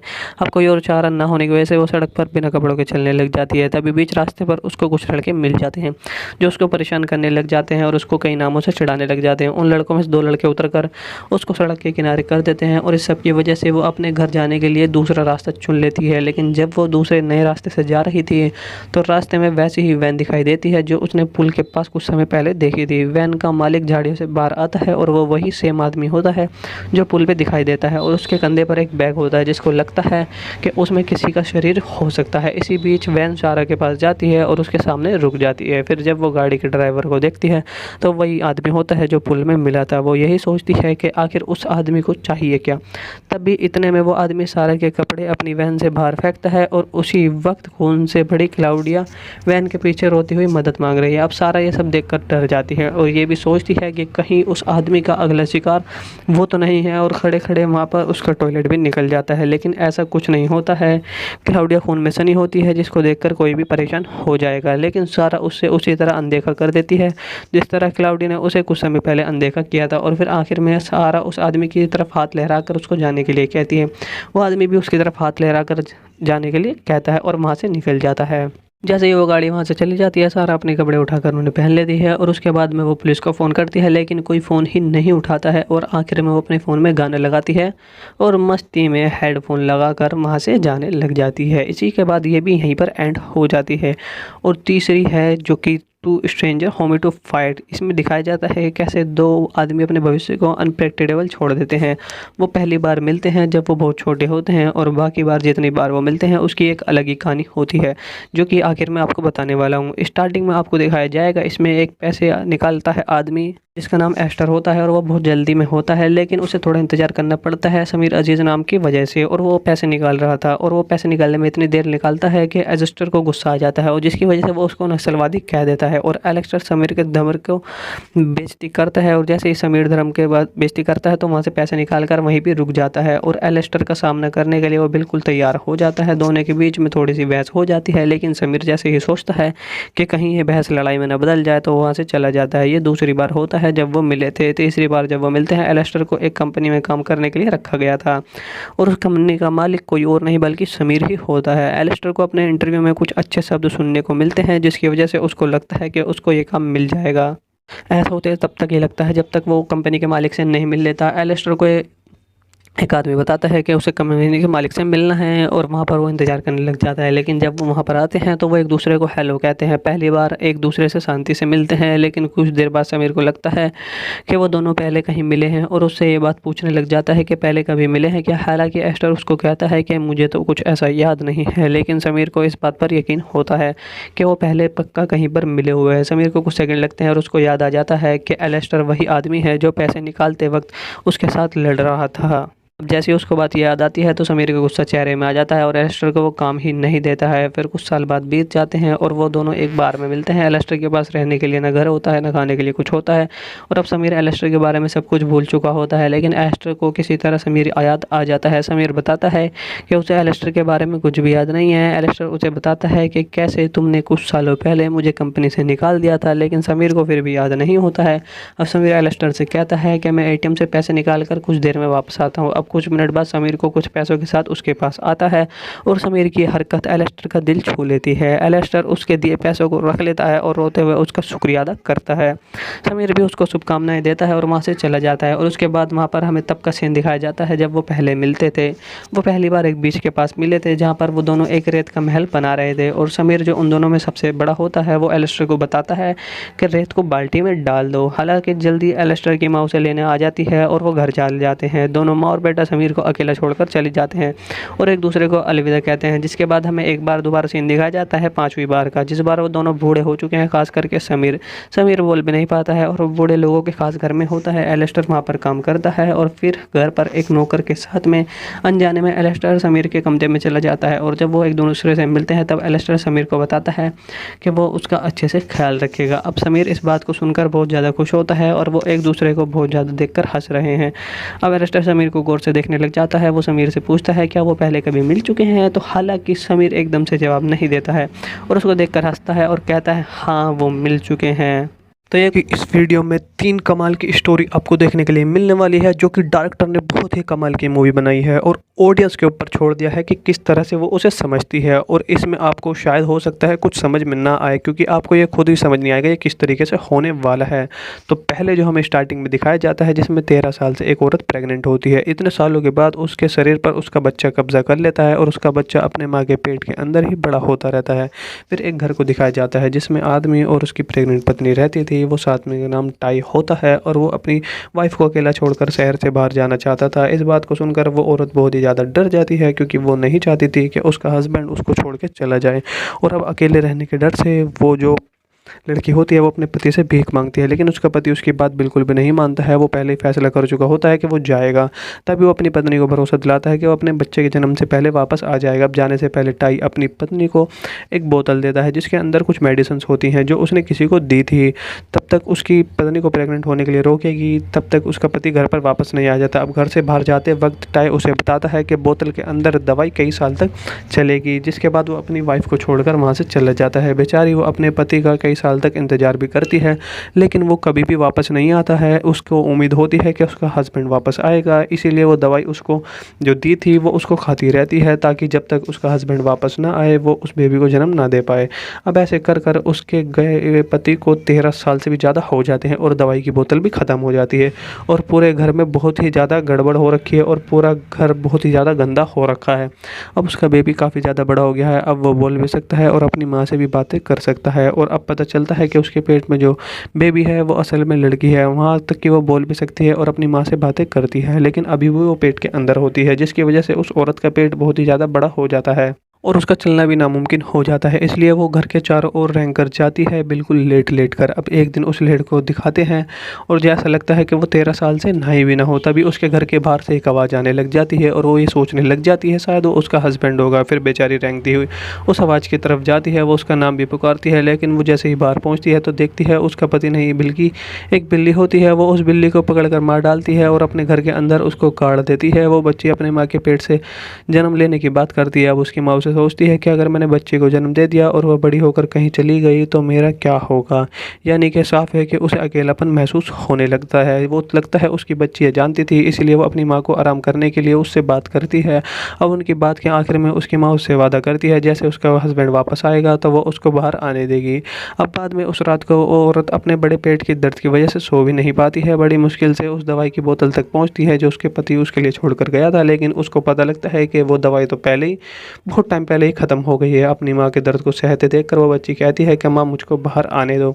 उसकी माँ उससे कहती है जब भी तुम बाहर आओ तो मुझको छोड़कर कभी मत जाना, जिसके लिए वो उससे भीख मांगती है कि मुझे छोड़कर कभी मत जाना। अब जैसे ही वो बच्ची बाहर आने की कोशिश करती है तो उसकी माँ का पेट बड़े ही स्ट्रेच होने लग जाता है, जिसकी वजह से बेचारी की माँ मर जाती है। वो अपनी माँ के शरीर को ही अपना लेती है, यानी कि एक बेबी सूट को उसको पहन लेती है। अब वो बिल्कुल आज़ादी की तरह घूम सकती थी और बच्चे हुए अवशेषों को फेंक देती है। वो अपने शरीर को अपने घर को साफ करने लग जाती है और अपनी ज़िंदगी मस्ती से जीने लग जाती है। एक सुबह वो चाय बनाती है, उसके घर के दरवाजे पर किसी की आवाज़ आती है और जब वो देखने जाती है तो कौन है, तो उसको पता लगता है वो कोई और नहीं बल्कि उसकी माँ का हस्बैंड टाई होता है, यानी कि उसके पापा होते हैं। वो उससे पूछती है इतने दिनों से वो कहाँ थे, लेकिन वो कोई भी जवाब देने से मना कर देते हैं और वो उसको कुछ नहीं बताता। अब इस दौरान वो सोचती है कि वो मुझसे ज़रूर पूछेगा कि मेरा पेट इतना पतला क्यों हो गया है, तो वो उसको बता देती है कि उसने अपने बच्चे को कैसे खो दिया है, लेकिन टाई उसके साथ किसी भी तरह की हमदर्दी बिल्कुल भी नहीं दिखाता है। वो उससे कहता है दूसरे बच्चे के लिए एक बार फिर से कोशिश करेंगे। हालांकि वो उससे कहती है कि इस सब से वो फिर से गुजरना नहीं चाहती है, लेकिन वो उसको रोक नहीं पाती है। अब दूसरी तरफ आपको दिखाया जाता है कि जो सारा नाम की एक मोटी लड़की पूल में कूदने का फैसला करती है, लेकिन उसका फैसला बहुत ही गलत साबित होता है जब उसे उसकी मर्जी के बिना पूल से बाहर आना पड़ता है और उसे अपने रास्ते में एक खतरनाक खूनी भी देखने के लिए मिलता है। तो मूवी की शुरुआत में एक दिखाया जाता है एक गाँव में एक छोटा सा पुल होता है जिसमें 15 से 16 साल की एक लड़की शारा उसमें डुबकी लगाने का फैसला करती है। हालांकि उसको ये पता नहीं होता है कि पुल के आसपास एक वैन भी खड़ी होती है, जिसका मतलब ये है कि उसके आसपास कोई ना कोई होता है। वो बाथरूम में जाती है और जब बाहर आने की है तो वो सोचती है कि मुझे डुबकी लगानी चाहिए या फिर नहीं। वो सोचती है कि लगाने का शायद थोड़ा रिलैक्स मिल जाए, इसलिए वो पूल में कूद जाने का फैसला कर दिया है। तभी दिखाते हैं कि पूल के पास बहुत सी चीज़ें पड़ी हुई हैं, जिसका मतलब है सारा यहाँ अकेली नहीं है और पुल के बाहर कांच के टूटे हुए टुकड़े और फ़ोन भी पड़ा होता है। सारा का ध्यान उन पे नहीं जाता है और जैसे ही वो पूल के अंदर जाने के लिए जाती है तो एक आदमी पूल के बाहर से बाहर आता है और उसके देखकर सारा पूल के अंदर जाने से रुक जाती है। वो इससे पहले कुछ और करती, 3 लड़कियां वहाँ पर आ जाती हैं और उसका मजाक उड़ाने लग जाती हैं। वो बेचारी सारा को बहुत ज़्यादा बुरा बुला बुलाती हैं और चिढ़ाती हैं और कहती हैं तुम्हारा बॉयफ्रेंड पानी में तैर रहा है। उस आदमी के सारा और बीच कोई भी संबंध नहीं होता है, लेकिन वो उसको चिढ़ाने के लिए सब बोलती हैं। और वो ये भी ध्यान देता है कि कैसे तीनों लड़की सारा का मजाक उड़ा रही हैं। सारा उनको इग्नोर करके पुल के अंदर चली जाती है और उन लड़कियों की इतनी बातें सुनकर वो आदमी वहाँ से बाहर चला जाता है। तभी पुल के अंदर एक आदमी को दिखाया जाता है जो बंधा हुआ होता है, जिसका गला घोटा हुआ होता है, लेकिन सारा का इस बात पर ध्यान भी नहीं जाता है। और जब वो पानी के ऊपर आती है तो उसको वहाँ पर वो लड़कियाँ भी नहीं दिखाई देती हैं और वो लड़कियां वापस आती हैं और उसके सर को किसी चीज़ से कवर कर लेती हैं और उसे सांस लेने में परेशानी होने लग जाती है। अब सारा उस जाल में से निकलने की कोशिश भी करती है और वो इतना परेशान हो जाती है कि वो उन तीनों में से एक लड़की को बुलाती है, क्योंकि उनमें से एक उसकी दोस्त भी होती है। अब ये दिखाते हैं सारा और क्लाउडिया बहुत ही अच्छे दोस्त होते हैं और यहाँ तक कि उनके हाथ में एक ऐसा बैंड भी होता है, सेम बैंड। सारा क्लाउडी से मदद मांगती रहती है लेकिन उसकी किसी भी तरह से मदद नहीं करती है। अब इसके जगह क्राउड के सारा कपड़े उठाती है और उन्हें लेकर बाकी लड़कियों के साथ वहाँ से चली जाती है। सारा अपने कपड़े ढूंढने लग जाती है, वहाँ को उसको कहीं पर भी कपड़े नहीं मिलते। अब कोई और चारा ना होने की वजह से वो सड़क पर बिना कपड़ों के चलने लग जाती है। तभी बीच रास्ते पर उसको कुछ लड़के मिल जाते हैं जो उसको परेशान करने लग जाते हैं और उसको कई नामों से चिढ़ाने लग जाते हैं। उन लड़कों में से 2 लड़के उतरकर उसको सड़क के किनारे कर देते हैं और इस सब की वजह से वो अपने घर जाने के लिए दूसरा रास्ता चुन लेती है। लेकिन जब वो दूसरे नए रास्ते से जा रही थी तो रास्ते में वैसी ही वैन दिखाई देती है जो उसने पुल के पास कुछ समय पहले देखी थी। वैन का मालिक झाड़ियों से बाहर आता है और वो वही सेम आदमी होता है जो पुल पे दिखाई देता है और उसके कंधे पर एक बैग होता है जिसको लगता है कि उसमें किसी का शरीर हो सकता है। इसी बीच वैन सारा के पास जाती है और उसके सामने रुक जाती है। फिर जब वो गाड़ी के ड्राइवर को देखती है तो वही आदमी होता है जो पुल में मिला था। वो यही सोचती है कि आखिर उस आदमी को चाहिए क्या। तभी इतने में वो आदमी सारा के कपड़े अपनी वैन से बाहर फेंकता है और उसी वक्त खून से भरी क्लाउडिया वैन के पीछे रोती हुई मदद मांग रही है। अब सारा ये सब देखकर डर जाती है और ये भी सोचती है कि कहीं उस आदमी का अगला शिकार वो तो नहीं है, और खड़े खड़े वहाँ पर उसका टॉयलेट भी निकल जाता है। लेकिन ऐसा कुछ नहीं होता है। क्लाउडिया खून में सनी होती है जिसको देखकर कोई भी परेशान हो जाएगा, लेकिन सारा उससे उसी तरह अनदेखा कर देती है जिस तरह क्लाउडिया ने उसे कुछ समय पहले अनदेखा किया था। और फिर आखिर में सारा उस आदमी की तरफ हाथ लहराकर उसको जाने के लिए कहती है। वो आदमी भी उसकी तरफ हाथ लहराकर जाने के लिए कहता है और वहाँ से निकल जाता है। जैसे ही वो गाड़ी वहाँ से चली जाती है, सारा अपने कपड़े उठाकर उन्हें पहन लेती है और उसके बाद में वो पुलिस को फ़ोन करती है, लेकिन कोई फ़ोन ही नहीं उठाता है। और आखिर में वो अपने फ़ोन में गाने लगाती है और मस्ती में हेडफोन लगाकर वहाँ से जाने लग जाती है। इसी के बाद ये भी यहीं पर एंड हो जाती है। और तीसरी है जो कि two stranger homie to fight. इसमें दिखाया जाता है कैसे 2 आदमी अपने भविष्य को अनप्रेडिक्टेबल छोड़ देते हैं। वो पहली बार मिलते हैं जब वो बहुत छोटे होते हैं और बाकी बार जितनी बार वो मिलते हैं उसकी एक अलग ही कहानी होती है, जो कि आखिर में आपको बताने वाला हूँ। स्टार्टिंग में आपको दिखाया जाएगा, इसमें एक पैसे निकालता है आदमी जिसका नाम एस्टर होता है और वो बहुत जल्दी में होता है, लेकिन उसे थोड़ा इंतजार करना पड़ता है समीर अजीज़ नाम की वजह से। और वो पैसे निकाल रहा था और वो पैसे निकालने में इतनी देर निकालता है कि एस्टर को गुस्सा आ जाता है और जिसकी वजह से वो उसको नक्सलवादी कह देता है। और एलेक्सटर समीर के धर्म को बेइज्जती करता है और जैसे ही समीर धर्म के बाद बेइज्जती करता है तो वहाँ से पैसे निकाल कर वहीं पर रुक जाता है। और एलेक्सटर का सामना करने के लिए वो बिल्कुल तैयार हो जाता है। दोनों के बीच में थोड़ी सी बहस हो जाती है, लेकिन समीर जैसे ही सोचता है कि कहीं ये बहस लड़ाई में न बदल जाए तो वहाँ से चला जाता है। ये दूसरी बार होता है जब वो मिले थे। तीसरी बार जब वो मिलते हैं, एलेस्टर को एक कंपनी में काम करने के लिए रखा गया था और उस कंपनी का मालिक कोई और नहीं बल्कि समीर ही होता है। एलेस्टर को अपने इंटरव्यू में कुछ अच्छे शब्द सुनने को मिलते हैं जिसकी वजह से उसको लगता है कि उसको ये काम मिल जाएगा। ऐसा होते तब तक ये लगता है जब तक वो कंपनी के मालिक से नहीं मिल लेता। एलेस्टर को एक आदमी बताता है कि उसे कंपनी के मालिक से मिलना है और वहाँ पर वो इंतज़ार करने लग जाता है। लेकिन जब वो वहाँ पर आते हैं तो वो एक दूसरे को हेलो कहते हैं। पहली बार एक दूसरे से शांति से मिलते हैं, लेकिन कुछ देर बाद समीर को लगता है कि वो दोनों पहले कहीं मिले हैं और उससे ये बात पूछने लग जाता है कि पहले कभी मिले हैं क्या। हालांकि एस्टर उसको कहता है कि मुझे तो कुछ ऐसा याद नहीं है, लेकिन समीर को इस बात पर यकीन होता है कि वो पहले पक्का कहीं पर मिले हुए हैं। समीर को कुछ सेकंड लगते हैं और उसको याद आ जाता है कि एलेस्टर वही आदमी है जो पैसे निकालते वक्त उसके साथ लड़ रहा था। अब जैसे ही उसको बात याद आती है तो समीर का गुस्सा चेहरे में आ जाता है और एलेस्टर को वो काम ही नहीं देता है। फिर कुछ साल बाद बीत जाते हैं और वो दोनों एक बार में मिलते हैं। एलेस्टर के पास रहने के लिए ना घर होता है, ना खाने के लिए कुछ होता है और अब समीर एलेस्टर के बारे में सब कुछ भूल चुका होता है। लेकिन एलेस्टर को किसी तरह समीर याद आ जाता है। समीर बताता है कि उसे एलेस्टर के बारे में कुछ भी याद नहीं है। एलेस्टर उसे बताता है कि कैसे तुमने कुछ सालों पहले मुझे कंपनी से निकाल दिया था, लेकिन समीर को फिर भी याद नहीं होता है। अब समीर एलेस्टर से कहता है कि मैं एटीएम से पैसे निकाल कर कुछ देर में वापस आता हूँ। अब कुछ मिनट बाद समीर को कुछ पैसों के साथ उसके पास आता है और समीर की हरकत एलेस्टर का दिल छू लेती है। एलेस्टर उसके दिए पैसों को रख लेता है और रोते हुए उसका शुक्रिया अदा करता है। समीर भी उसको शुभकामनाएं देता है और वहाँ से चला जाता है। और उसके बाद वहाँ पर हमें तब का सीन दिखाया जाता है जब वो पहले मिलते थे। वो पहली बार एक बीच के पास मिले थे जहाँ पर वो दोनों एक रेत का महल बना रहे थे और समीर जो उन दोनों में सबसे बड़ा होता है वो एलेस्टर को बताता है कि रेत को बाल्टी में डाल दो। हालांकि जल्दी एलेस्टर की माँ उसे लेने आ जाती है और वो घर चले जाते हैं। दोनों माँ और बेटा समीर को अकेला छोड़कर चले जाते हैं और एक दूसरे को अलविदा कहते हैं। जिसके बाद हमें एक बार दोबारा सीन दिखाया जाता है 5वीं बार का, जिस बार वो दोनों बूढ़े हो चुके हैं, खास करके समीर बोल भी नहीं पाता है और बूढ़े लोगों के खास घर में होता है। एलेस्टर वहाँ पर काम करता है और फिर घर पर एक नौकर के साथ में अनजाने में एलेस्टर समीर के कमरे में चला जाता है और जब वो एक दूसरे से मिलते हैं तब एलेस्टर समीर को बताता है कि वो उसका अच्छे से ख्याल रखेगा। अब समीर इस बात को सुनकर बहुत ज़्यादा खुश होता है और वो एक दूसरे को बहुत ज़्यादा देखकर हंस रहे हैं। अब एलेस्टर समीर को गौर से देखने लग जाता है। वो समीर से पूछता है क्या वो पहले कभी मिल चुके हैं, तो हालांकि समीर एकदम से जवाब नहीं देता है और उसको देखकर हंसता है और कहता है हाँ वो मिल चुके हैं। तो ये कुछ ऐसी हैं जो डायरेक्टर ने इस वीडियो में 3 कमाल की स्टोरी आपको देखने के लिए मिलने वाली है, जो कि डायरेक्टर ने बहुत ही कमाल की मूवी बनाई है और ऑडियंस के ऊपर छोड़ दिया है कि किस तरह से वो उसे समझती है। और इसमें आपको शायद हो सकता है कुछ समझ में ना आए, क्योंकि आपको ये खुद ही समझ नहीं आएगा ये किस तरीके से होने वाला है। तो पहले जो हमें स्टार्टिंग में दिखाया जाता है, जिसमें 13 साल से एक औरत प्रेग्नेंट होती है। इतने सालों के बाद उसके शरीर पर उसका बच्चा कब्जा कर लेता है और उसका बच्चा अपने माँ के पेट के अंदर ही बड़ा होता रहता है। फिर एक घर को दिखाया जाता है जिसमें आदमी और उसकी प्रेग्नेंट पत्नी रहती थी। वो साथ में नाम टाई होता है और वो अपनी वाइफ को अकेला छोड़कर शहर से बाहर जाना चाहता था। इस बात को सुनकर वो औरत बहुत ही ज़्यादा डर जाती है, क्योंकि वो नहीं चाहती थी कि उसका हस्बैंड उसको छोड़ के चला जाए। और अब अकेले रहने के डर से वो जो लड़की होती है वो अपने पति से भीख मांगती है, लेकिन उसका पति उसकी बात बिल्कुल भी नहीं मानता है। वो पहले ही फैसला कर चुका होता है कि वो जाएगा। तभी वो अपनी पत्नी को भरोसा दिलाता है कि वो अपने बच्चे के जन्म से पहले वापस आ जाएगा। अब जाने से पहले टाई अपनी पत्नी को एक बोतल देता है जिसके अंदर कुछ मेडिसिन होती हैं जो उसने किसी को दी थी। तब तक उसकी पत्नी को प्रेग्नेंट होने के लिए रोकेगी, तब तक उसका पति घर पर वापस नहीं आ जाता। अब घर से बाहर जाते वक्त टाई उसे बताता है कि बोतल के अंदर दवाई कई साल तक चलेगी। जिसके बाद वो अपनी वाइफ को छोड़कर वहाँ से चला जाता है। बेचारी वो अपने पति का कई साल तक इंतज़ार भी करती है, लेकिन वो कभी भी वापस नहीं आता है। उसको उम्मीद होती है कि उसका हस्बैंड वापस आएगा, इसीलिए वो दवाई उसको जो दी थी वो उसको खाती रहती है, ताकि जब तक उसका हस्बैंड वापस ना आए वो उस बेबी को जन्म ना दे पाए।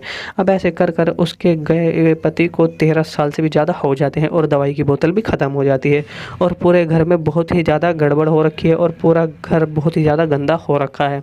अब उसका बेबी काफ़ी ज़्यादा बड़ा हो गया है। अब वो बोल भी सकता है और अपनी माँ से भी बातें कर सकता है और अब पता चलता है कि उसके पेट में जो बेबी है वो असल में लड़की है। वहाँ तक कि वो बोल भी सकती है और अपनी माँ से बातें करती है, लेकिन अभी भी वो पेट के अंदर होती है, जिसकी वजह से उस औरत का पेट बहुत ही ज़्यादा बड़ा हो जाता है और उसका चलना भी नामुमकिन हो जाता है। इसलिए वो घर के चारों ओर रेंग कर जाती है, बिल्कुल लेट लेट कर। अब एक दिन उस लेट को दिखाते हैं और जैसा लगता है कि वो 13 साल से नहाई भी ना हो, तभी उसके घर के बाहर से एक आवाज़ आने लग जाती है और वो ये सोचने लग जाती है शायद वो उसका हस्बैंड होगा। फिर बेचारी रेंगती हुई उस आवाज़ की तरफ जाती है, वो उसका नाम भी पुकारती है, लेकिन वो जैसे ही बाहर पहुँचती है तो देखती है उसका पति नहीं बल्कि एक बिल्ली होती है। वो उस बिल्ली को पकड़ कर मार डालती है और अपने घर के अंदर उसको काट देती है। वो बच्ची अपने माँ के पेट से जन्म लेने की बात करती है। अब उसकी माँ उसे सोचती है कि अगर मैंने बच्चे को जन्म दे दिया और वह बड़ी होकर कहीं चली गई तो मेरा क्या होगा।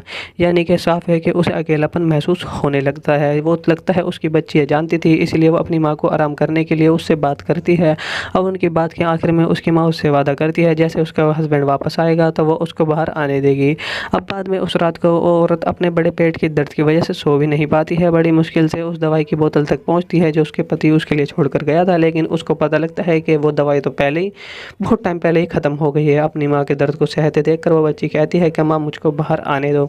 उसकी माँ उससे कहती है जब भी तुम बाहर आओ तो मुझको छोड़कर कभी मत जाना, जिसके लिए वो उससे भीख मांगती है कि मुझे छोड़कर कभी मत जाना। अब जैसे ही वो बच्ची बाहर आने की कोशिश करती है तो उसकी माँ का पेट बड़े ही स्ट्रेच होने लग जाता है, जिसकी वजह से बेचारी की माँ मर जाती है। वो अपनी माँ के शरीर को ही अपना लेती है, यानी कि एक बेबी सूट को उसको पहन लेती है। अब वो बिल्कुल आज़ादी की तरह घूम सकती थी और बच्चे वे अवशेषों को फेंक देती है। वो अपने शरीर को, अपने घर को साफ करने लग जाती है और अपनी ज़िंदगी मस्ती से जीने लग जाती है। एक सुबह वो चाय बनाती है, उसके घर के दरवाजे पर किसी की आवाज़ आती है और जब वो देखने जाती है तो कौन है, तो उसको पता लगता है वो कोई और नहीं बल्कि उसकी माँ का हस्बैंड टाई होता है, यानी कि उसके पापा होते हैं। वो उससे पूछती है इतने दिनों से वो कहाँ थे, लेकिन वो कोई भी जवाब देने से मना कर देते हैं और वो उसको कुछ नहीं बताता। अब इस दौरान वो सोचती है कि वो मुझसे ज़रूर पूछेगा कि मेरा पेट इतना पतला क्यों हो गया है, तो वो उसको बता देती है कि उसने अपने बच्चे को कैसे खो दिया है। लेकिन टाई उसके साथ किसी भी तरह की हमदर्दी बिल्कुल भी नहीं दिखाता है।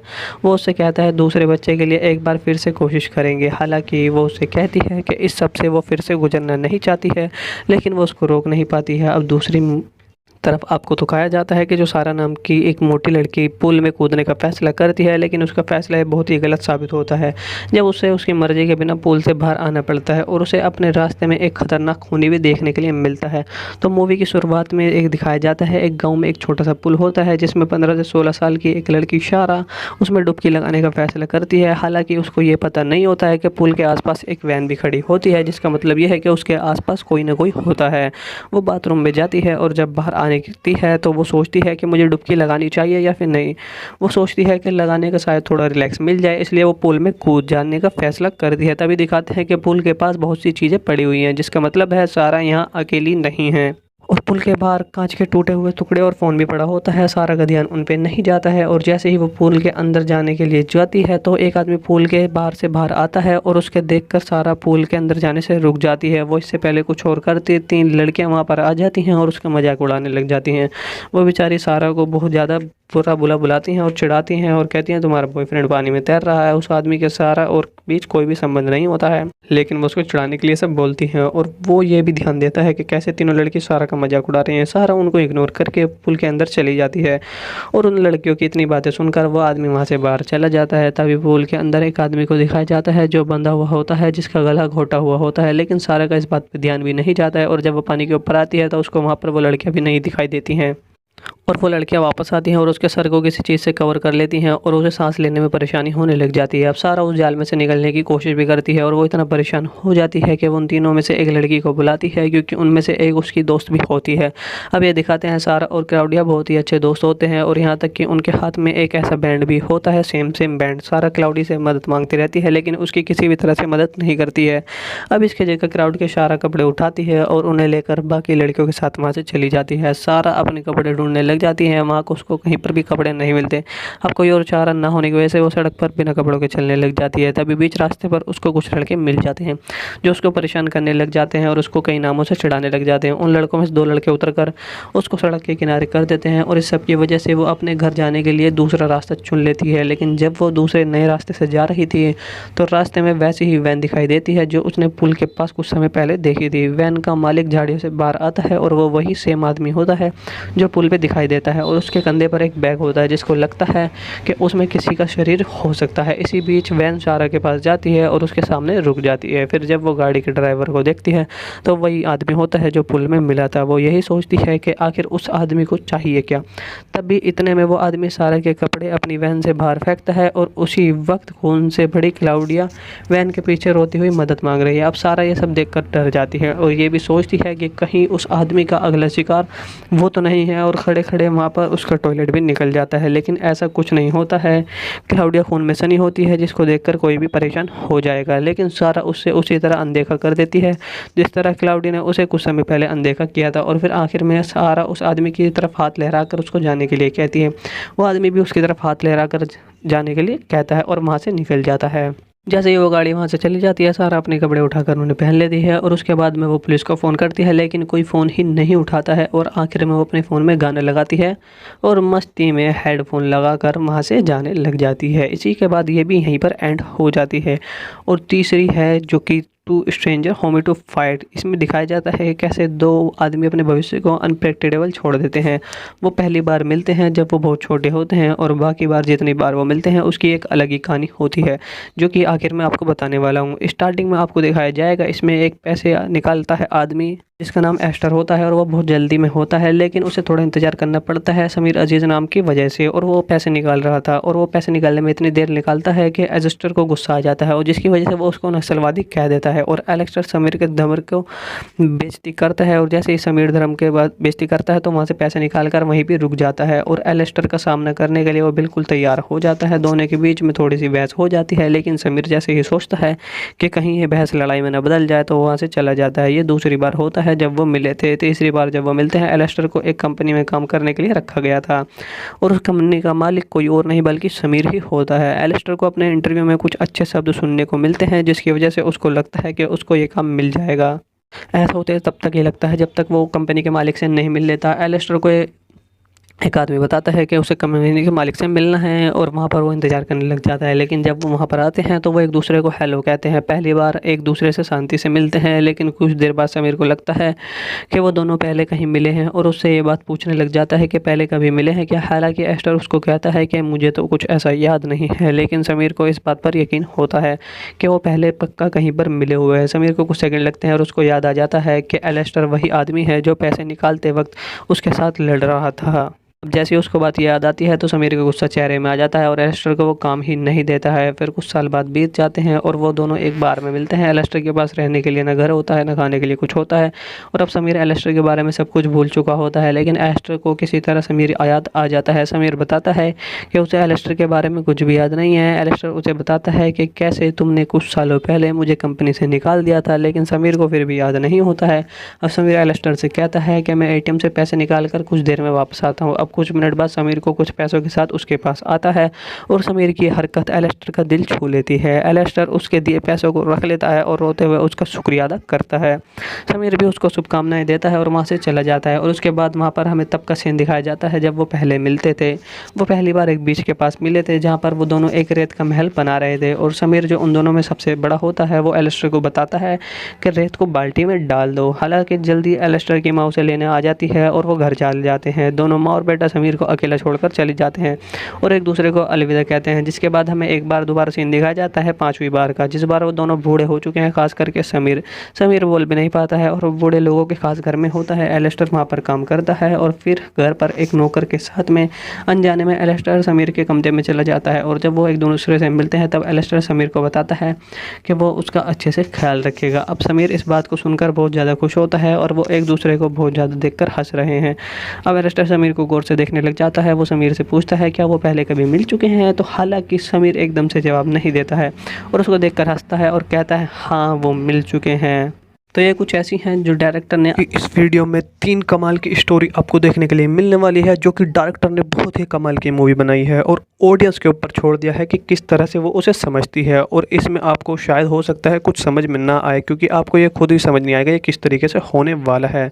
तो पहले जो हमें स्टार्टिंग में दिखाया जाता है जिसमें 13 साल से एक औरत प्रेग्नेंट होती है। इतने सालों के बाद उसके शरीर पर उसका बच्चा कब्जा कर लेता है और उसका बच्चा अपने माँ के पेट के अंदर ही बड़ा होता रहता है। फिर एक घर को दिखाया जाता है जिसमें आदमी और उसकी प्रेग्नेंट पत्नी रहती थी। वो साथ में नाम टाई होता है और वो अपनी वाइफ को अकेला छोड़कर शहर से बाहर जाना चाहता था। इस बात को सुनकर वो औरत बहुत ही ज़्यादा डर जाती है, क्योंकि वो नहीं चाहती थी कि उसका हस्बैंड उसको छोड़ के चला जाए। और अब अकेले रहने के डर से वो जो लड़की होती है वो अपने पति से भीख मांगती है, लेकिन उसका पति उसकी बात बिल्कुल भी नहीं मानता है। वो पहले ही फैसला कर चुका होता है कि वो जाएगा। तभी वो अपनी पत्नी को भरोसा दिलाता है कि वो अपने बच्चे के जन्म से पहले वापस आ जाएगा। अब जाने से पहले टाई अपनी पत्नी को एक बोतल देता है जिसके अंदर कुछ मेडिसिन होती हैं जो उसने किसी को दी थी। तब तक उसकी पत्नी को प्रेग्नेंट होने के लिए रोकेगी, तब तक उसका पति घर पर वापस नहीं आ जाता। अब घर से बाहर जाते वक्त टाई उसे बताता है कि बोतल के अंदर दवाई कई साल तक चलेगी। जिसके बाद वो अपनी वाइफ को छोड़कर वहाँ से चला जाता है। बेचारी वो अपने पति का कई साल तक इंतज़ार भी करती है, लेकिन वो कभी भी वापस नहीं आता है। उसको उम्मीद होती है कि उसका हस्बैंड वापस आएगा, इसीलिए वो दवाई उसको जो दी थी वो उसको खाती रहती है, ताकि जब तक उसका हस्बैंड वापस ना आए वो उस बेबी को जन्म ना दे पाए। अब ऐसे कर कर उसके गए पति को 13 साल से भी ज़्यादा हो जाते हैं और दवाई की बोतल भी ख़त्म हो जाती है और पूरे घर में बहुत ही ज़्यादा गड़बड़ हो रखी है और पूरा घर बहुत ही ज़्यादा गंदा हो रखा है। अब उसका बेबी काफ़ी ज़्यादा बड़ा हो गया है। अब वो बोल भी सकता है और अपनी माँ से भी बातें कर सकता है और अब पता चलता है कि उसके पेट में जो बेबी है वो असल में लड़की है। वहाँ तक कि वो बोल भी सकती है और अपनी माँ से बातें करती है, लेकिन अभी भी वो पेट के अंदर होती है, जिसकी वजह से उस औरत का पेट बहुत ही ज़्यादा बड़ा हो जाता है। और उसका चलना भी नामुमकिन हो जाता है। इसलिए वो घर के चारों ओर रेंग कर जाती है, बिल्कुल लेट-लेट कर। अब एक दिन उस लेड को दिखाते हैं और जैसा लगता है कि वो 13 साल से नहाई भी ना हो। तभी उसके घर के बाहर से एक आवाज़ आने लग जाती है और वो ये सोचने लग जाती है शायद वो उसका हस्बैंड होगा। फिर बेचारी रेंगती हुई उस आवाज़ की तरफ जाती है, वो उसका नाम भी पुकारती है, लेकिन वो जैसे ही बाहर पहुँचती है तो देखती है उसका पति नहीं बल्कि एक बिल्ली होती है। वो उस बिल्ली को पकड़ कर मार डालती है और अपने घर के अंदर उसको गाड़ देती है। वो बच्ची अपने माँ के पेट से जन्म लेने की बात करती है। अब उसकी माँ उसे सोचती है कि अगर मैंने बच्चे को जन्म दे दिया और वह बड़ी होकर कहीं चली गई तो मेरा क्या होगा। यानी कि साफ है कि उसे अकेलापन महसूस होने लगता है। वो लगता है उसकी बच्ची ये जानती थी, इसलिए वो अपनी माँ को आराम करने के लिए उससे बात करती है। अब उनकी बात के आखिर में उसकी माँ उससे वादा करती है जैसे उसका हस्बैंड वापस आएगा तो वो उसको बाहर आने देगी। अब बाद में उस रात को वो औरत अपने बड़े पेट के दर्द की वजह से सो भी नहीं पाती है। बड़ी मुश्किल से उस दवाई की बोतल तक पहुँचती है जो उसके पति उसके लिए छोड़ कर गया था, लेकिन उसको पता लगता है कि वो दवाई तो पहले ही बहुत टाइम पहले ही ख़त्म हो गई है। अपनी माँ के दर्द को सहते देखकर वो बच्ची कहती है कि माँ मुझको बाहर आने दो। उसकी माँ उससे कहती है जब भी तुम बाहर आओ तो मुझको छोड़कर कभी मत जाना, जिसके लिए वो उससे भीख मांगती है कि मुझे छोड़कर कभी मत जाना। अब जैसे ही वो बच्ची बाहर आने की कोशिश करती है तो उसकी माँ का पेट बड़े ही स्ट्रेच होने लग जाता है, जिसकी वजह से बेचारी की माँ मर जाती है। वो अपनी माँ के शरीर को ही अपना लेती है, यानी कि एक बेबी सूट को उसको पहन लेती है। अब वो बिल्कुल आज़ादी की तरह घूम सकती थी और बच्चे हुए अवशेषों को फेंक देती है। वो अपने शरीर को अपने घर को साफ करने लग जाती है और अपनी ज़िंदगी मस्ती से जीने लग जाती है। एक सुबह वो चाय बनाती है, उसके घर के दरवाजे पर किसी की आवाज़ आती है और जब वो देखने जाती है तो कौन है, तो उसको पता लगता है वो कोई और नहीं बल्कि उसकी माँ का हस्बैंड टाई होता है, यानी कि उसके पापा होते हैं। वो उससे पूछती है इतने दिनों से वो कहाँ थे, लेकिन वो कोई भी जवाब देने से मना कर देते हैं और वो उसको कुछ नहीं बताता। अब इस दौरान वो सोचती है कि वो मुझसे ज़रूर पूछेगा कि मेरा पेट इतना पतला क्यों हो गया है, तो वो उसको बता देती है कि उसने अपने बच्चे को कैसे खो दिया है, लेकिन टाई उसके साथ किसी भी तरह की हमदर्दी बिल्कुल भी नहीं दिखाता है। वो उससे कहता है दूसरे बच्चे के लिए एक बार फिर से कोशिश करेंगे। हालांकि वो उससे कहती है कि इस सब से वो फिर से गुजरना नहीं चाहती है, लेकिन वो उसको रोक नहीं पाती है। अब दूसरी तरफ आपको दिखाया जाता है कि जो सारा नाम की एक मोटी लड़की पूल में कूदने का फ़ैसला करती है, लेकिन उसका फ़ैसला बहुत ही गलत साबित होता है जब उसे उसकी मर्ज़ी के बिना पूल से बाहर आना पड़ता है और उसे अपने रास्ते में एक ख़तरनाक खूनी भी देखने के लिए मिलता है। तो मूवी की शुरुआत में एक दिखाया जाता है एक गाँव में एक छोटा सा पुल होता है जिसमें 15 से 16 साल की एक लड़की शारा उसमें डुबकी लगाने का फ़ैसला करती है। हालाँकि उसको ये पता नहीं होता है कि पुल के आसपास एक वैन भी खड़ी होती है, जिसका मतलब ये है कि उसके आसपास कोई ना कोई होता है। वो बाथरूम में जाती है और जब बाहर आती है तो वो सोचती है कि मुझे डुबकी लगानी चाहिए या फिर नहीं। वो सोचती है कि लगाने का शायद थोड़ा रिलैक्स मिल जाए, इसलिए वो पूल में कूद जाने का फैसला कर दिया है। तभी दिखाते हैं कि पूल के पास बहुत सी चीज़ें पड़ी हुई हैं, जिसका मतलब है सारा यहाँ अकेली नहीं है। और पुल के बाहर कांच के टूटे हुए टुकड़े और फ़ोन भी पड़ा होता है। सारा का ध्यान उन पे नहीं जाता है और जैसे ही वो पूल के अंदर जाने के लिए जाती है तो एक आदमी पूल के बाहर से बाहर आता है और उसके देखकर सारा पूल के अंदर जाने से रुक जाती है। वो इससे पहले कुछ और करती, 3 लड़कियां वहाँ पर आ जाती हैं और उसका मजाक उड़ाने लग जाती हैं। वो बेचारी सारा को बहुत ज़्यादा बुरा बुला बुलाती हैं और चिढ़ाती हैं और कहती हैं तुम्हारा बॉयफ्रेंड पानी में तैर रहा है। उस आदमी के सारा और बीच कोई भी संबंध नहीं होता है, लेकिन वो उसको चिढ़ाने के लिए सब बोलती हैं। और वो ये भी ध्यान देता है कि कैसे तीनों लड़की सारा का मजाक उड़ा रही हैं। सारा उनको इग्नोर करके पुल के अंदर चली जाती है और उन लड़कियों की इतनी बातें सुनकर वो आदमी वहाँ से बाहर चला जाता है। तभी पुल के अंदर एक आदमी को दिखाया जाता है जो बंधा हुआ होता है, जिसका गला घोटा हुआ होता है, लेकिन सारा का इस बात पर ध्यान भी नहीं जाता है। और जब वो पानी के ऊपर आती है तो उसको वहाँ पर वो लड़कियाँ भी नहीं दिखाई देती हैं और वो लड़कियां वापस आती हैं और उसके सर को किसी चीज़ से कवर कर लेती हैं और उसे सांस लेने में परेशानी होने लग जाती है। अब सारा उस जाल में से निकलने की कोशिश भी करती है और वो इतना परेशान हो जाती है कि वो उन तीनों में से एक लड़की को बुलाती है, क्योंकि उनमें से एक उसकी दोस्त भी होती है। अब ये दिखाते हैं सारा और क्लाउडिया बहुत ही अच्छे दोस्त होते हैं और यहाँ तक कि उनके हाथ में एक ऐसा बैंड भी होता है, सेम बैंड। सारा क्लाउडी से मदद मांगती रहती है लेकिन उसकी किसी भी तरह से मदद नहीं करती है। अब इसके जगह क्राउड के सारा कपड़े उठाती है और उन्हें लेकर बाकी लड़कियों के साथ वहाँ से चली जाती है। सारा अपने कपड़े ढूंढने लग जाती है, वहाँ को उसको कहीं पर भी कपड़े नहीं मिलते।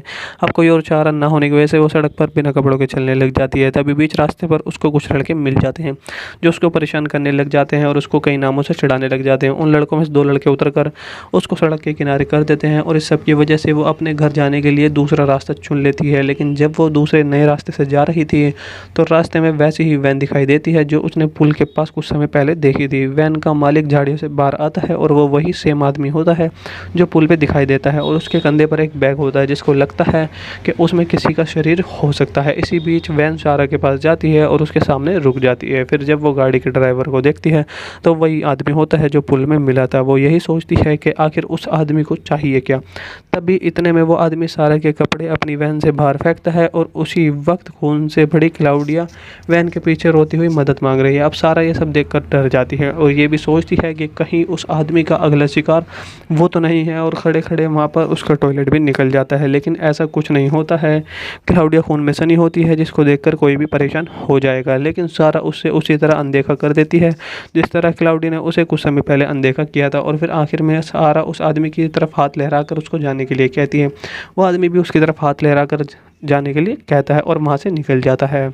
जैसे ही वो गाड़ी वहाँ से चली जाती है, सारा अपने कपड़े उठाकर उन्हें पहन लेती है और उसके बाद में वो पुलिस को फ़ोन करती है, लेकिन कोई फ़ोन ही नहीं उठाता है। और आखिर में वो अपने फ़ोन में गाने लगाती है और मस्ती में हेडफोन लगाकर वहाँ से जाने लग जाती है। इसी के बाद ये भी यहीं पर एंड हो जाती है।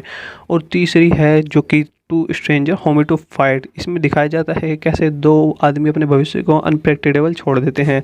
वो पहली बार मिलते हैं जब वो बहुत छोटे होते हैं और बाकी बार जितनी बार वो मिलते हैं उसकी एक अलग ही कहानी होती है, जो कि आखिर में आपको बताने वाला हूँ। स्टार्टिंग में आपको दिखाया जाएगा, इसमें एक पैसे निकालता है आदमी जिसका नाम एस्टर होता है और वो बहुत जल्दी में होता है, लेकिन उसे थोड़ा इंतजार करना पड़ता है समीर अजीज़ नाम की वजह से। और वो पैसे निकाल रहा था और वो पैसे निकालने में इतनी देर निकालता है कि एस्टर को गुस्सा आ जाता है और जिसकी वजह से वो उसको नक्सलवादी कह देता है। और एलेक्स्टर समीर के धर्म को बेइज्जती करता है और जैसे ही समीर धर्म के बाद बेइज्जती करता है तो वहाँ से पैसे निकाल कर वहीं भी रुक जाता है। और एलेस्टर का सामना करने के लिए वो बिल्कुल तैयार हो जाता है। दोनों के बीच में थोड़ी सी बहस हो जाती है, लेकिन समीर जैसे ही सोचता है कि कहीं ये बहस लड़ाई में न बदल जाए तो वहाँ से चला जाता है। ये दूसरी बार होता है जब वो मिले थे। तीसरी बार जब वो मिलते हैं, एलेस्टर को एक कंपनी में काम करने के लिए रखा गया था और उस कंपनी का मालिक कोई और नहीं बल्कि समीर ही होता है। एलेस्टर को अपने इंटरव्यू में कुछ अच्छे शब्द सुनने को मिलते हैं जिसकी वजह से उसको लगता है कि उसको ये काम मिल जाएगा। ऐसा होते तब तक ये लगता है जब तक वो कंपनी के मालिक से नहीं मिल लेता। एलेस्टर को एक आदमी बताता है कि उसे कंपनी के मालिक से मिलना है और वहाँ पर वो इंतज़ार करने लग जाता है। लेकिन जब वो वहाँ पर आते हैं तो वो एक दूसरे को हेलो कहते हैं। पहली बार एक दूसरे से शांति से मिलते हैं, लेकिन कुछ देर बाद समीर को लगता है कि वो दोनों पहले कहीं मिले हैं और उससे ये बात पूछने लग जाता है कि पहले कभी मिले हैं क्या। हालांकि एस्टर उसको कहता है कि मुझे तो कुछ ऐसा याद नहीं है, लेकिन समीर को इस बात पर यकीन होता है कि वो पहले पक्का कहीं पर मिले हुए हैं। समीर को कुछ सेकंड लगते हैं और उसको याद आ जाता है कि एलेस्टर वही आदमी है जो पैसे निकालते वक्त उसके साथ लड़ रहा था। अब जैसे ही उसको बात याद आती है तो समीर का गुस्सा चेहरे में आ जाता है और एलेस्टर को वो काम ही नहीं देता है। फिर कुछ साल बाद बीत जाते हैं और वो दोनों एक बार में मिलते हैं। एलेस्टर के पास रहने के लिए ना घर होता है ना खाने के लिए कुछ होता है और अब समीर एलेस्टर के बारे में सब कुछ भूल चुका होता है। लेकिन एलेस्टर को किसी तरह समीर याद आ जाता है। समीर बताता है कि उसे एलेस्टर के बारे में कुछ भी याद नहीं है। एलेस्टर उसे बताता है कि कैसे तुमने कुछ सालों पहले मुझे कंपनी से निकाल दिया था, लेकिन समीर को फिर भी याद नहीं होता है। अब समीर एलेस्टर से कहता है कि मैं ATM से पैसे निकाल कर कुछ देर में वापस आता हूँ। अब कुछ मिनट बाद समीर को कुछ पैसों के साथ उसके पास आता है और समीर की हरकत एलेस्टर का दिल छू लेती है। एलेस्टर उसके दिए पैसों को रख लेता है और रोते हुए उसका शुक्रिया अदा करता है। समीर भी उसको शुभकामनाएं देता है और वहाँ से चला जाता है। और उसके बाद वहाँ पर हमें तब का सीन दिखाया जाता है जब वो पहले मिलते थे। वो पहली बार एक बीच के पास मिले थे जहाँ पर वो दोनों एक रेत का महल बना रहे थे और समीर जो उन दोनों में सबसे बड़ा होता है वो एलेस्टर को बताता है कि रेत को बाल्टी में डाल दो। हालांकि जल्दी एलेस्टर की माँ उसे लेने आ जाती है और वो घर चले जाते हैं। दोनों माँ और बेटा समीर को अकेला छोड़कर चले जाते हैं और एक दूसरे को अलविदा कहते हैं। जिसके बाद हमें एक बार दोबारा सीन दिखाया जाता है 5वीं बार का, जिस बार वो दोनों बूढ़े हो चुके हैं, खास करके समीर बोल भी नहीं पाता है और बूढ़े लोगों के खास घर में होता है। एलेस्टर वहाँ पर काम करता है और फिर घर पर एक नौकर के साथ में अनजाने में एलेस्टर समीर के कमरे में चला जाता है और जब वो एक दूसरे से मिलते हैं तब एलेस्टर समीर को बताता है कि वो उसका अच्छे से ख्याल रखेगा। अब समीर इस बात को सुनकर बहुत ज़्यादा खुश होता है और वो एक दूसरे को बहुत ज़्यादा देखकर हंस रहे हैं। अब एलेस्टर समीर को गौर से देखने लग जाता है। वो समीर से पूछता है क्या वो पहले कभी मिल चुके हैं, तो हालांकि समीर एकदम से जवाब नहीं देता है और उसको देखकर हंसता है और कहता है हाँ वो मिल चुके हैं। तो ये कुछ ऐसी हैं जो डायरेक्टर ने अलग ही। इस वीडियो में 3 कमाल की स्टोरी आपको देखने के लिए मिलने वाली है जो कि डायरेक्टर ने बहुत ही कमाल की मूवी बनाई है और ऑडियंस के ऊपर छोड़ दिया है कि किस तरह से वो उसे समझती है। और इसमें आपको शायद हो सकता है कुछ समझ में ना आए क्योंकि आपको ये खुद ही समझ नहीं आएगा ये किस तरीके से होने वाला है। तो पहले जो हमें स्टार्टिंग में दिखाया जाता है जिसमें 13 साल से एक औरत प्रेग्नेंट होती है। इतने सालों के बाद उसके शरीर पर उसका बच्चा कब्जा कर लेता है और उसका बच्चा अपने माँ के पेट के अंदर ही बड़ा होता रहता है। फिर एक घर को दिखाया जाता है जिसमें आदमी और उसकी प्रेग्नेंट पत्नी रहती थी। वो साथ में का नाम टाई होता है और वो अपनी वाइफ को अकेला छोड़कर शहर से बाहर जाना चाहता था। इस बात को सुनकर वो औरत बहुत ही ज़्यादा डर जाती है, क्योंकि वो नहीं चाहती थी कि उसका हस्बैंड उसको छोड़ के चला जाए। और अब अकेले रहने के डर से वो जो लड़की होती है वो अपने पति से भीख मांगती है, लेकिन उसका पति उसकी बात बिल्कुल भी नहीं मानता है। वो पहले ही फैसला कर चुका होता है कि वो जाएगा। तभी वो अपनी पत्नी को भरोसा दिलाता है कि वो अपने बच्चे के जन्म से पहले वापस आ जाएगा। अब जाने से पहले टाई अपनी पत्नी को एक बोतल देता है जिसके अंदर कुछ मेडिसिन होती हैं जो उसने किसी को दी थी। तब तक उसकी पत्नी को प्रेग्नेंट होने के लिए रोकेगी, तब तक उसका पति घर पर वापस नहीं आ जाता। अब घर से बाहर जाते वक्त टाई उसे बताता है कि बोतल के अंदर दवाई कई साल तक चलेगी, जिसके बाद वो अपनी वाइफ को छोड़कर वहाँ से चला जाता है। बेचारी वो अपने पति का कई साल तक इंतज़ार भी करती है, लेकिन वो कभी भी वापस नहीं आता है। उसको उम्मीद होती है कि उसका हस्बैंड वापस आएगा, इसीलिए वो दवाई उसको जो दी थी वो उसको खाती रहती है, ताकि जब तक उसका हस्बैंड वापस ना आए वो उस बेबी को जन्म ना दे पाए। अब ऐसे कर कर उसके गए हुए पति को 13 साल से भी ज़्यादा हो जाते हैं और दवाई की बोतल भी ख़त्म हो जाती है और पूरे घर में बहुत ही ज़्यादा गड़बड़ हो रखी है और पूरा घर बहुत ही ज़्यादा गंदा हो रखा है। अब उसका बेबी काफ़ी ज़्यादा बड़ा हो गया है, अब वो बोल भी सकता है और अपनी माँ से भी बातें कर सकता है। और अब पता चलता है कि उसके पेट में जो बेबी है वो असल में लड़की है। वहाँ तक कि वो बोल भी सकती है और अपनी माँ से बातें करती है, लेकिन अभी भी वो पेट के अंदर होती है, जिसकी वजह से उस औरत का पेट बहुत ही ज़्यादा बड़ा हो जाता है और उसका चलना भी नामुमकिन हो जाता है। इसलिए वो घर के चारों ओर रेंग कर जाती है, बिल्कुल लेट लेट कर। अब एक दिन उस लेट को दिखाते हैं और जैसा लगता है कि वो 13 साल से नहाई भी ना हो, तभी उसके घर के बाहर से एक आवाज़ आने लग जाती है और वो ये सोचने लग जाती है शायद वो उसका हस्बैंड होगा। फिर बेचारी रेंगती हुई उस आवाज़ की तरफ जाती है, वो उसका नाम भी पुकारती है, लेकिन वो जैसे ही बाहर पहुँचती है तो देखती है उसका पति नहीं बल्कि एक बिल्ली होती है। वो उस बिल्ली को पकड़ कर मार डालती है और अपने घर के अंदर उसको काट देती है। वो बच्ची अपने माँ के पेट से जन्म लेने की बात करती है। अब उसकी माँ उसे सोचती है कि अगर मैंने बच्चे को जन्म दे दिया और वह बड़ी होकर कहीं चली गई तो मेरा क्या होगा। यानी कि साफ है कि उसे अकेलापन महसूस होने लगता है। वो लगता है उसकी बच्ची है जानती थी, इसलिए वो अपनी माँ को आराम करने के लिए उससे बात करती है। अब उनकी बात के आखिर में उसकी माँ उससे वादा करती है जैसे उसका हस्बैंड वापस आएगा तो वो उसको बाहर आने देगी। अब बाद में उस रात को वो औरत अपने बड़े पेट के दर्द की वजह से सो भी नहीं पाती है। बड़ी मुश्किल से उस दवाई की बोतल तक पहुँचती है जो उसके पति उसके लिए छोड़ कर गया था, लेकिन उसको पता लगता है कि वो दवाई तो पहले ही बहुत टाइम पहले ही ख़त्म हो गई है। अपनी माँ के दर्द को सहते देखकर वो बच्ची कहती है कि माँ मुझको बाहर आने दो।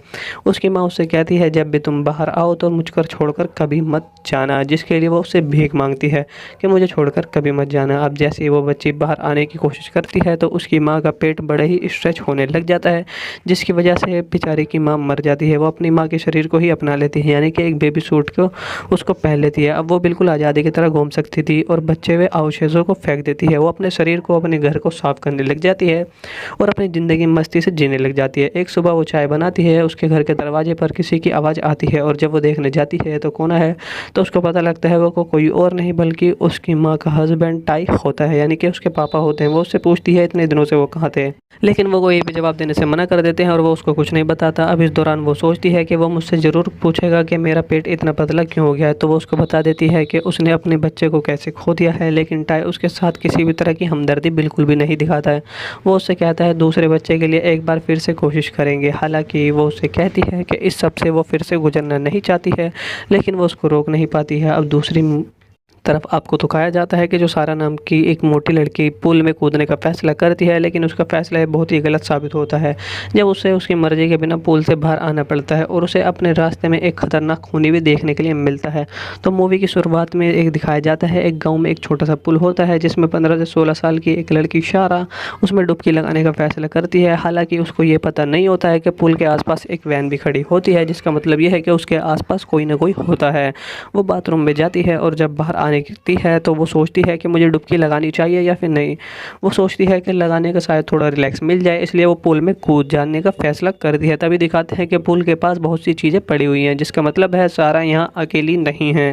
और पुल के बाहर कांच के टूटे हुए टुकड़े और फ़ोन भी पड़ा होता है। सारा का ध्यान उन पे नहीं जाता है और जैसे ही वो पूल के अंदर जाने के लिए जाती है तो एक आदमी पूल के बाहर से बाहर आता है और उसके देखकर सारा पूल के अंदर जाने से रुक जाती है। वो इससे पहले कुछ और करती, 3 लड़कियां वहाँ पर आ जाती हैं और उसका मजाक उड़ाने लग जाती हैं। वो बेचारी सारा को बहुत ज़्यादा बुरा बुला बुलाती हैं और चिढ़ाती हैं और कहती हैं तुम्हारा बॉयफ्रेंड पानी में तैर रहा है। उस आदमी के सारा और बीच कोई भी संबंध नहीं होता है, लेकिन वो उसको चिढ़ाने के लिए सब बोलती हैं। और वो ये भी ध्यान देता है कि कैसे तीनों लड़की सारा का मजाक उड़ा रही हैं। सारा उनको इग्नोर करके पुल के अंदर चली जाती है और उन लड़कियों की इतनी बातें सुनकर वो आदमी वहाँ से बाहर चला जाता है। तभी पुल के अंदर एक आदमी को दिखाया जाता है जो बंधा हुआ होता है, जिसका गला घोटा हुआ होता है, लेकिन सारा का इस बात पर ध्यान भी नहीं जाता है। और जब वो पानी के ऊपर आती है तो उसको वहाँ पर वो लड़कियाँ भी नहीं दिखाई देती हैं और वो लड़कियां वापस आती हैं और उसके सर को किसी चीज़ से कवर कर लेती हैं और उसे सांस लेने में परेशानी होने लग जाती है। अब सारा उस जाल में से निकलने की कोशिश भी करती है और वो इतना परेशान हो जाती है कि वो उन तीनों में से एक लड़की को बुलाती है, क्योंकि उनमें से एक उसकी दोस्त भी होती है। अब ये दिखाते हैं सारा और क्लाउडिया बहुत ही अच्छे दोस्त होते हैं और यहाँ तक कि उनके हाथ में एक ऐसा बैंड भी होता है, सेम बैंड। सारा क्लाउडी से मदद मांगती रहती है लेकिन उसकी किसी भी तरह से मदद नहीं करती है। अब इसके जगह क्लाउड के सारा कपड़े उठाती है और उन्हें लेकर बाकी लड़कियों के साथ वहाँ से चली जाती है। सारा अपने कपड़े ढूंढने लग जाती है, वहाँ को उसको कहीं पर भी कपड़े नहीं मिलते। अब कोई और चारा ना होने की वजह से वो सड़क पर बिना कपड़ों के चलने लग जाती है। तभी बीच रास्ते पर उसको कुछ लड़के मिल जाते हैं जो उसको परेशान करने लग जाते हैं और उसको कई नामों से चिढ़ाने लग जाते हैं। उन लड़कों में से दो लड़के उतरकर उसको सड़क के किनारे कर देते हैं और इस सब की वजह से वो अपने घर जाने के लिए दूसरा रास्ता चुन लेती है। लेकिन जब वो दूसरे नए रास्ते से जा रही थी तो रास्ते में वैसी ही वैन दिखाई देती है जो उसने पुल के पास कुछ समय पहले देखी थी। वैन का मालिक झाड़ियों से बाहर आता है और वो वही सेम आदमी होता है जो पुल पे दिखाई देता है और उसके कंधे पर एक बैग होता है जिसको लगता है कि उसमें किसी का शरीर हो सकता है। इसी बीच वैन सारा के पास जाती है और उसके सामने रुक जाती है। फिर जब वो गाड़ी के ड्राइवर को देखती है तो वही आदमी होता है जो पुल में मिला था। वो यही सोचती है कि आखिर उस आदमी को चाहिए क्या। तभी इतने में वो आदमी सारा के कपड़े अपनी वैन से बाहर फेंकता है और उसी वक्त खून से भरी क्लाउडिया वैन के पीछे रोती हुई मदद मांग रही है। अब सारा ये सब देखकर डर जाती है और ये भी सोचती है कि कहीं उस आदमी का अगला शिकार वो तो नहीं है, और खड़े खड़े वहाँ पर उसका टॉयलेट भी निकल जाता है। लेकिन ऐसा कुछ नहीं होता है। क्लाउडिया खून में सनी होती है जिसको देखकर कोई भी परेशान हो जाएगा, लेकिन सारा उससे उसी तरह अनदेखा कर देती है जिस तरह क्लाउडिया ने उसे कुछ समय पहले अनदेखा किया था। और फिर आखिर में सारा उस आदमी की तरफ हाथ लहराकर उसको जाने के लिए कहती है। वो आदमी भी उसकी तरफ हाथ लहराकर जाने के लिए कहता है और वहाँ से निकल जाता है। जैसे ही वो गाड़ी वहाँ से चली जाती है, सारा अपने कपड़े उठाकर उन्हें पहन लेती है और उसके बाद में वो पुलिस को फ़ोन करती है, लेकिन कोई फ़ोन ही नहीं उठाता है। और आखिर में वो अपने फ़ोन में गाने लगाती है और मस्ती में हेडफोन लगाकर वहाँ से जाने लग जाती है। इसी के बाद ये भी यहीं पर एंड हो जाती है।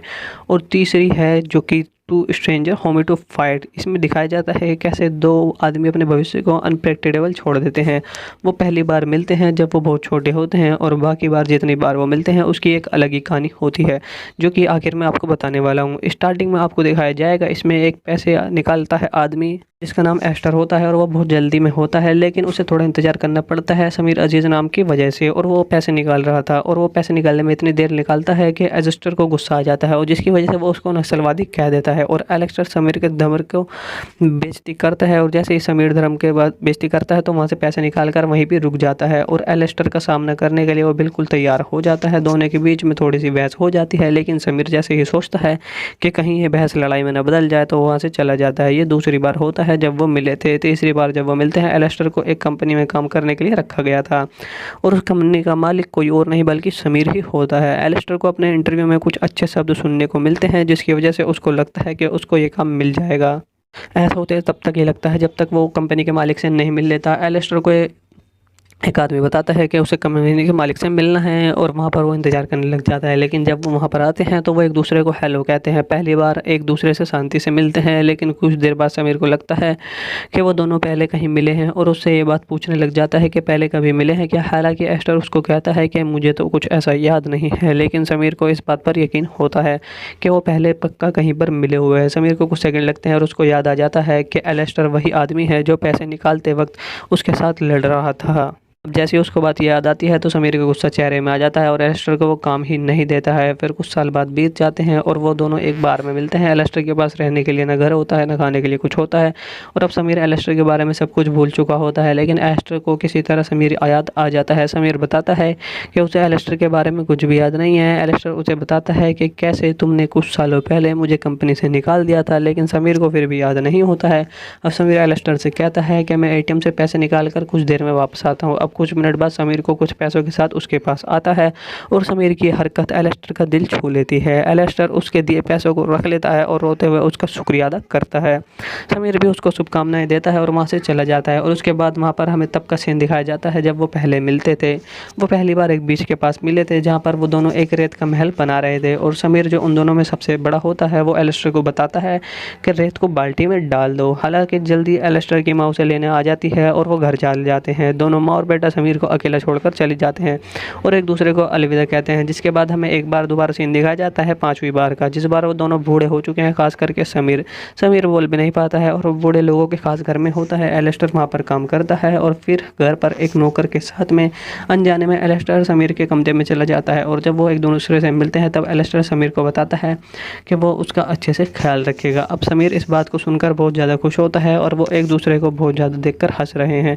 अब एलेस्टर समीर को गौर से देखने लग जाता है। वो समीर से पूछता है क्या वो पहले कभी मिल चुके हैं, तो हालांकि समीर एकदम से जवाब नहीं देता है और उसको देखकर हंसता है और कहता है हाँ वो मिल चुके हैं।